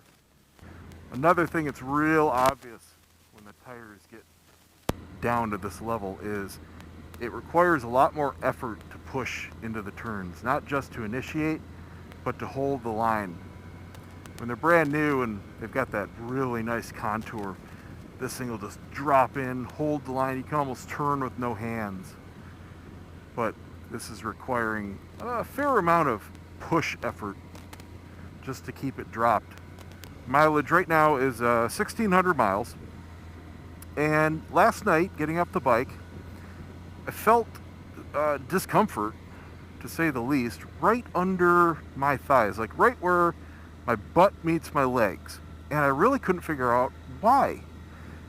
I know it's not the seat. I've done tons of miles on the seat, and my muscles don't feel bad. It was my skin. And it wasn't my hair. I would stand up a couple times and kind of air things out, thinking, well, maybe it's just wet. You know, there was some sweat, but no, that wasn't it either. But what I found out when I put the moto skivvies on, I washed them and dried them again last night, and I put them on, and I sat down on the bed, and I felt something touching that spot right where it was hurting. It was the edge of the extra padding in the moto skivvies, just the edge that I'm sitting on. It just kind of was irritating just enough over 1,600 miles to almost give me like a welt. You know, I could feel almost like a burn on the skin, about that long. And it was only there when I was sitting down and only with the moto skivvies on. So I'm just using my regular comfy long underwear. They're like boxer briefs. And this is what I usually wear for any kind of riding. Wow, is it thick. I can see like 20 feet. And oh my gosh, just back to pure comfort. So now I know that, you know, after 1,500 miles or so, those moto skivvies, for me, aren't going to work. So that's the limit. Well, this fog can end any day now. It would be cool to get a shot of like a big tree just sitting in the mist all by itself. Kind of saw one back there at the overlook, but wasn't a real good shape. Now I'm learning from last time where I made the mistake on the train of forgetting to take my sandals out of my one bag and put it into my carry-on. You're allowed to bring on 2 carry-on bags into your room with you, and everything else stays packed on the bike. So last time I had to walk around in my boots and jeans instead of being comfy. And it's important to be comfy because you're on there for 19 plus hours. It's not a short ride. And it's overnight. And you might ask, well, why is that a big deal? Because the bathroom is not in your room. It's a shared bathroom in the different sleeping cars. So in the middle of the night, if you have to go, you got to get dressed. And I had to get dressed in freaking jeans and boots. That's an issue because there is 0 standing room when they're in sleeping configuration. They're two big chairs that convert into a lower bed. And it takes up, I'm not kidding, all but 1 foot of the room to the door. So if you want to stand up, you're either standing on your bed or in this little tiny slot right up against the door with your legs against the side of the bed. That's how the room is configured. So you can imagine how difficult it is putting on motorcycle boots in there. Yeah. So I'm remembering to take my sandals out of my trunk and put them in my carry-on. And don't forget, if you're bringing your phone or tablet or whatever, bring a charger or at least a battery backup, a bank, because you're going to need it. It's a long ride. They do have power in the rooms there, so it's quite comfortable and convenient. They also have an observation car if you want to be more social. It's up on the second deck. Really cool windows. Now I'm hoping that my plan in doing this reverse works out. My issue last time was the ride quality of the tracks. It's split. The southern states are awesome. I'm talking like, say, lower parts of South Carolina down to Florida. Oh, they're great. They ride like glass, nice and smooth. Well, going up, that was during the day, so I was awake. Then you get up into the more northern states and they go to shit. I mean, they're bad. They're shaking you around. They're rattling you. Ka-clunk, ka-clang, left and right. I mean, they're old tracks, right? Imagine trying to sleep like that. Yeah, it doesn't work. So now I'll be going through the rough section while I'm awake, which is fine. Who cares? And then I'll hopefully at least be able to sleep on the glass sections. The other issue is anytime before a big trip or a big event, even when I was shooting a wedding or something, I never got any sleep beforehand. Just from the excitement and, you know, my mind going and all that kind of good stuff. So here, taking the train back, oh man, that'd be a kind of cool shot.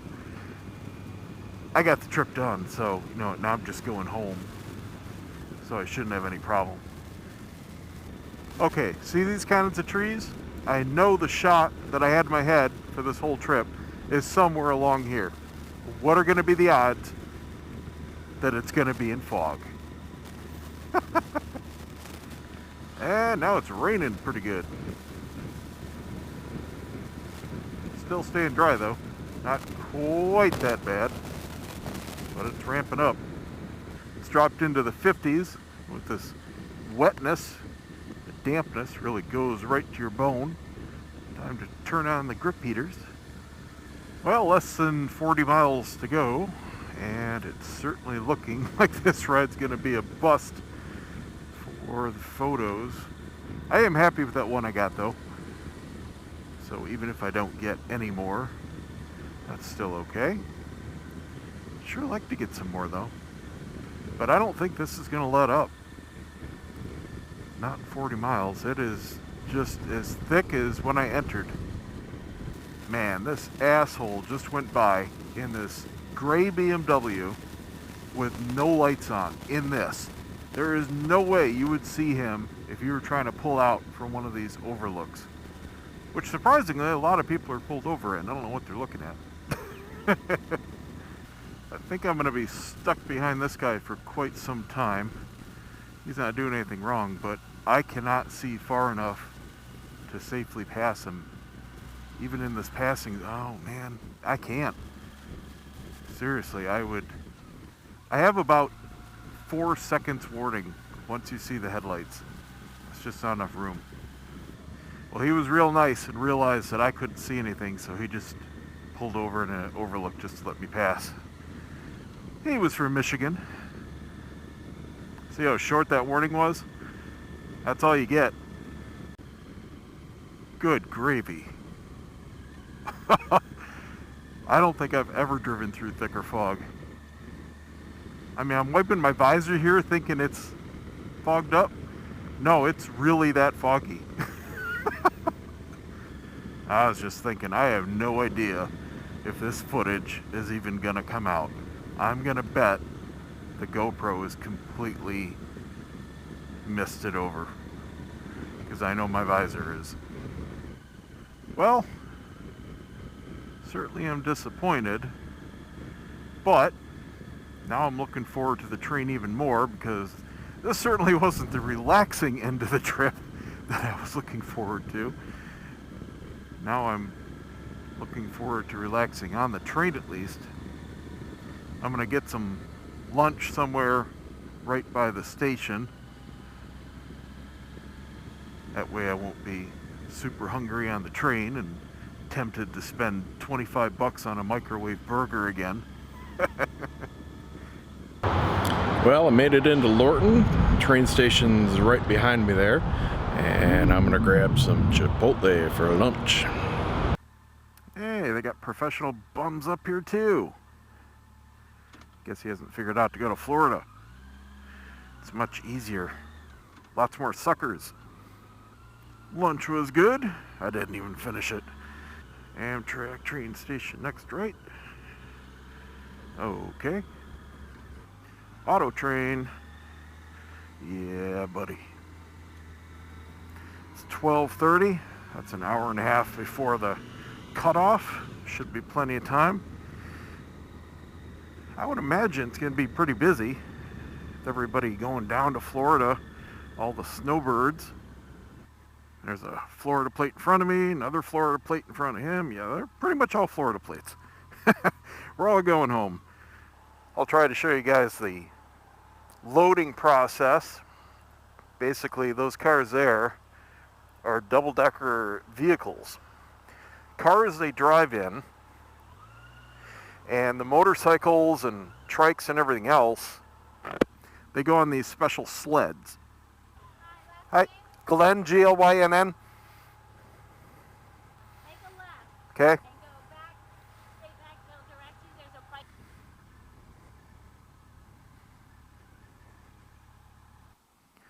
All right, I just gotta grab what I need out of here, and then we'll load up. How's it going? Okay. I need my camera and sandals. Okay, the bike's all loaded up. I'm loaded up. Just got in my cabin here. It's nice. It's comfy. It's like the ultimate first class. Think of it that way. And you get to sleep and lay down. Now, it's a small cabin, like I said, but for one person, it is beautiful. There is a bunk bed up here. Technically, you could fit two. The bunk bed is even shorter, though, than the bottom one. So if you're two tall people, definitely spring for the 4-person room. That'll get you 2 better beds on the lower level you could hang your feet over. Gets you some more room, and you get a bathroom in the room. But there are only a few of those on each car. So we got the door here, and these curtains Velcro together. You can slide them together there. There's a inside lock on the door, but there's no outside lock. So don't leave anything too valuable. I'm sure there isn't a big theft issue here, but just know that you can't lock your door from the outside. So if you want to go to the lounge car or the dining car or whatever, you know, the attendant's here, but really that's about it.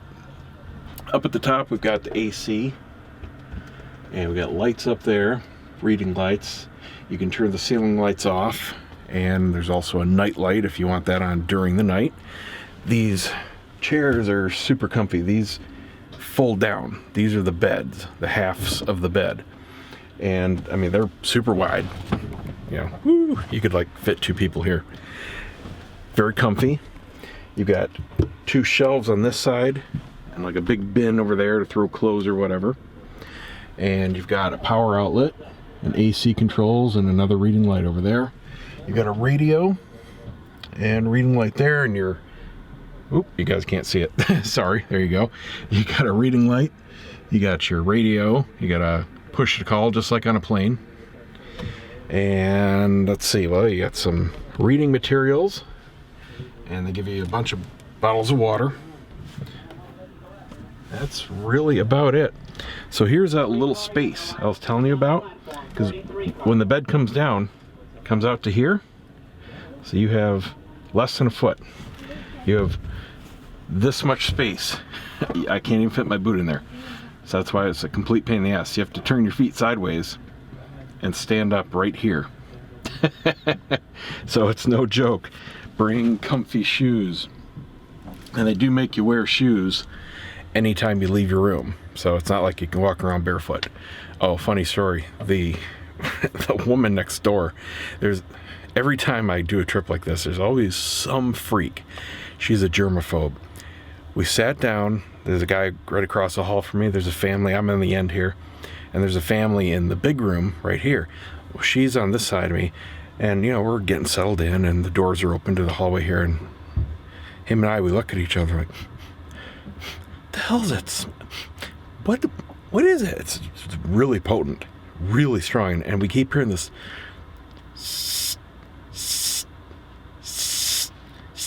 Then I see in the reflection of the door down the hall and across, she's spraying every inch of her room with Lysol. The whole freaking car smells like we just took a dive in Lysol. Whew, it's barely coming down now, and I've got my door shut. Last time there was a guy who was like 500 pounds. He wouldn't leave his... I don't know how he got up the stairs, seriously, because they're like little tiny stairs. If you're upstairs, I'm downstairs right now. He was a good 500 pounds, and he didn't want to leave to even get dinner, so he made them bring him room service, basically. They don't even really offer that. They give you a meal ticket. You have to pick your time and then go down there and turn it in. It's a voucher. But they brought him food, man. He was non-stop eating the whole time. So all I heard was bags of chips, the rustling and the non-stop. I'm talking hours. Oh, and his wife was with him. If you guys saw my last trip video, you know what I'm talking about. She's pulling bags out of they brought luggage of food, of snacks. Do you want the cheesy poofs or the Fritos? I want the Fritos. Okay. Non-stop. So yeah, this is nice. We're supposed to be getting rolling in about 45 minutes. They're doing their final safety checks. They got everybody boarded in the sleepers and business class first. And then there's most people, surprisingly, they just buy a seat. So they got 19 hours of sitting in a seat. No thank you. Number one, I can't sleep like that. But number two, I'd go stir crazy. There's really nowhere for them to walk to. Maybe they have their own lounge car where they can kind of walk to and look out that way, but it's still just sitting there. You can't lay down or anything. And they don't have their own private quarters. They're nice seats, but they're like bus seats. I mean, they're nothing, not this. Ooh, I hear it starting up. We do have all passengers on board. All those passengers boarding with us today here in Lorton, Virginia, would like to welcome you aboard Amtrak's Auto Train. This is train number 53, service to Sanford, Florida. On behalf of your entire crew, we'd like to welcome everyone boarding with us here today. If I could please have everyone's attention for just a couple of minutes, I'll be giving you all the information you'll be needing regarding all services aboard tonight's train.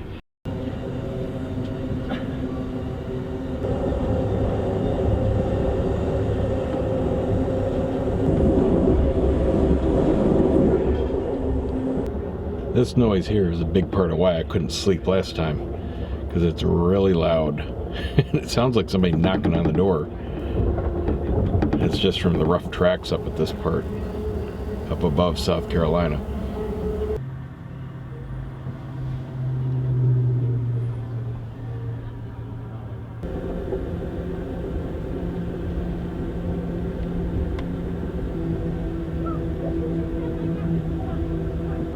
So I just got back from dinner and it was very good. It was some kind of beef medallion, a baked potato with butter and sour cream, some really good fried veggies, or not fried, steamed. I don't even know what they were. There were some zucchinis and carrots and beans and something else. And then some cheesecake for dessert and some rolls. Really good coffee. I'm stuffed. It was delicious. We've got a little continental breakfast in the morning from 7 to 8. And we're getting in the station like 8:30, so that'll be perfect. I'll just get up, be ready to go in the morning.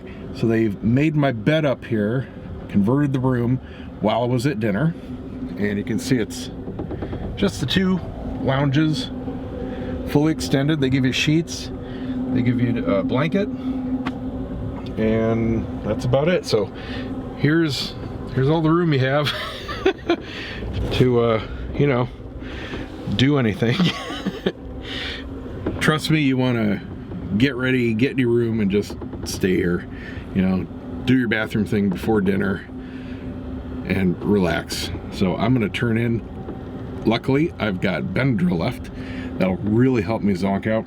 The tracks here, we've passed the North-South Carolina border a little while ago.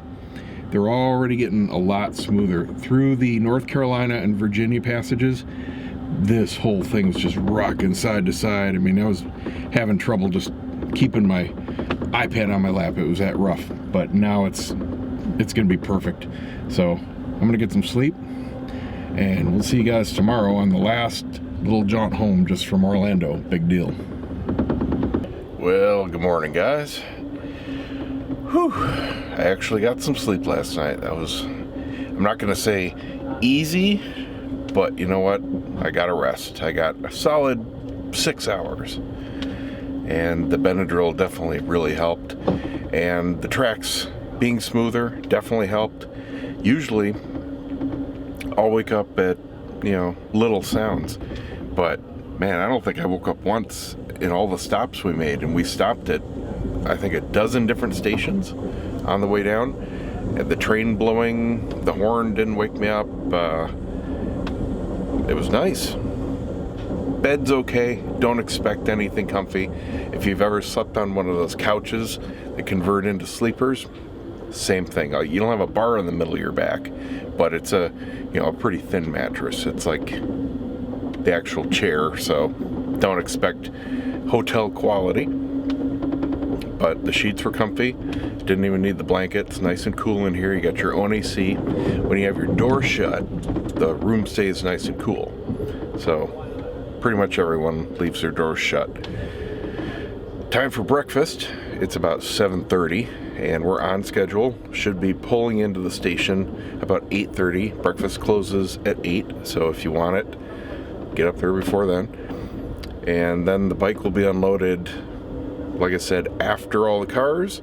So I've got a bit of a wait at the station. No big hurry once we get in. And I'll show you guys the unloading process of the cars and the bikes and see what we see.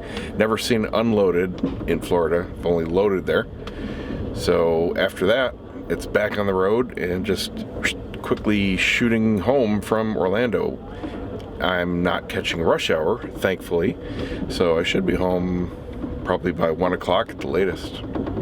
So we finally arrived. A little delay there at the end. It's the Sanford station. Man, stepping off the train, humidity hits you like a brick. It had been raining here. Cars offload first.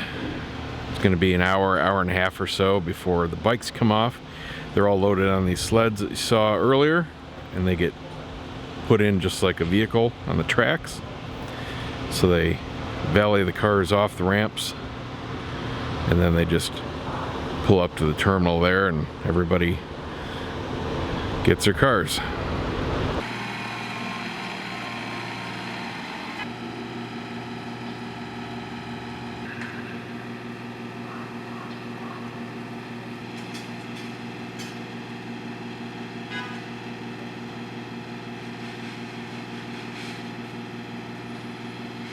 All right, let's go home.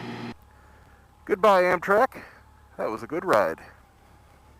Whew, it's hot. 80 degrees and probably darn near 100% humidity. Oh man, thick. Need to get moving. I got used to the low humidity up there, I'll tell you what. There's parts I love about up north and parts I hate. Oh, sketchy wet tracks. Yeah, that's always fun. Always take them perpendicular and coast.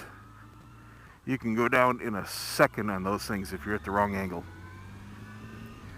So I'm showing 135 miles to home, And luckily, I'm early enough in the day where I'm not going to run into rush hour traffic between Disney and Tampa, which is horrendous, as in miles of stop and go, many days. So I'm very thankful to be avoiding that. That would turn this into easily a 4-hour trip. Says I should be home by about 1 o'clock. I just got to stop for gas somewhere along the way. That's it. So the bike's getting a bath, a lot of lube. I'm going to check everything over. This thing has gotten absolutely soaked and caked with dirt.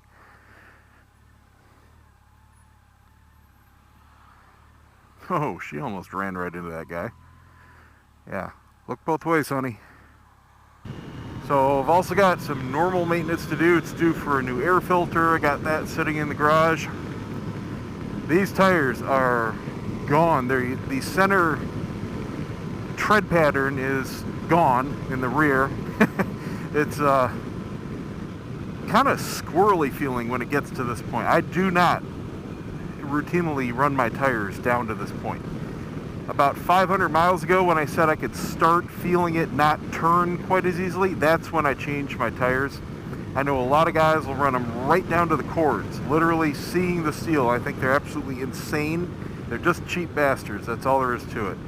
Cost does not enter my equation with my motorcycle tires. When they're done, when they feel bad, certainly well before they're unsafe, I replace them, period. I don't care. I have a very expensive motorcycle hobby, and I'm not one of those, oh, I'm going to save $2 on an oil filter and get a Fram instead of OEM. It's so much cheaper, it saves you a lot of money. Yeah, you go ahead and believe that, buddy. She also gets an oil change as soon as we get back. I don't think this isn't the final gear change. I did that last time, so it'll probably be the next oil change after this. Other than that, doesn't need a thing. Runs like a top. You could just hop on this and go anywhere you want. Absolutely love the FJR. So, while I was gone, there was an article that came out about a new 2018 Kawasaki supposedly coming out. And they had a few of the specifications up there and a whole lot of speculation, but they had a computer rendered picture of it at least. And the big news is it's a 200 horsepower beast using a slightly retuned H2 supercharged 4-cylinder engine. That is awesome. I hate the looks of the bike. I would never buy one. It's got a big, to me, ugly exposed green trellis frame. I just don't like that trellis frame look. Same reason I don't like KTMs. I mean, I love the specs. I would love to love a Super Duke R1290. I would, for the rideability, but I can't get over the looks. It does absolutely nothing for me. But other than that, no concrete features about the new Kawasaki or an exact release date. The rumored price, I saw one figure of 25 grand. So not exactly FJR competition, but then again, this top-of-the-line FJR is pushing 19, so not too far off the mark. I-4, a welcome sight. Oh, come on. And Florida drivers. Oh well, it's good to be home. Even in the middle of the day, this is Orlando.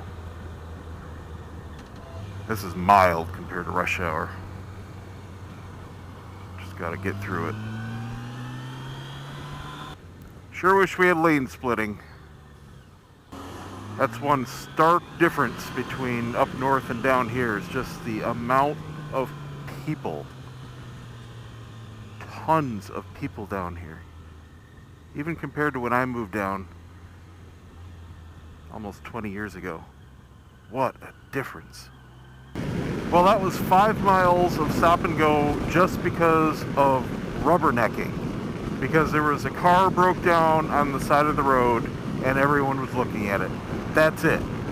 No lanes closed, nothing going on. Just assholes. And now we're hitting Disney traffic. This is where all the exits start for the various theme parks. They're spread out over several miles, and it backs up about 10 miles worth in both directions. Home sweet home. Oh, still feel like I'm moving. That was a great trip. Let's take a look at the bike here. Oh my, she's dirty. Those pipes are just caked. They're not even shiny. Wow. Oh, so look at the tires here. No tread pattern left here. There's just a ghost image. You can start to feel it right here. Below the wear marks everywhere. Nothing left on the sides even, and it's all peeled up. Probably why it was getting so bumpy there at the end. Coming back from Orlando. Let's look at the front. Right at the wear bars here. Very wobbly, very unstable feeling. Both sides are tore up. That's a big reason why I'm anxious to try the new Road Techs. They're not supposed to wear like this. These are kind of unique to the PR4 GTs. Well, here comes the rain yet again. A fitting end. All in all, that was great. For those of you that have watched the whole series, thanks for joining me. Stick around, I got a whole lot of more stuff coming right up. See you next time.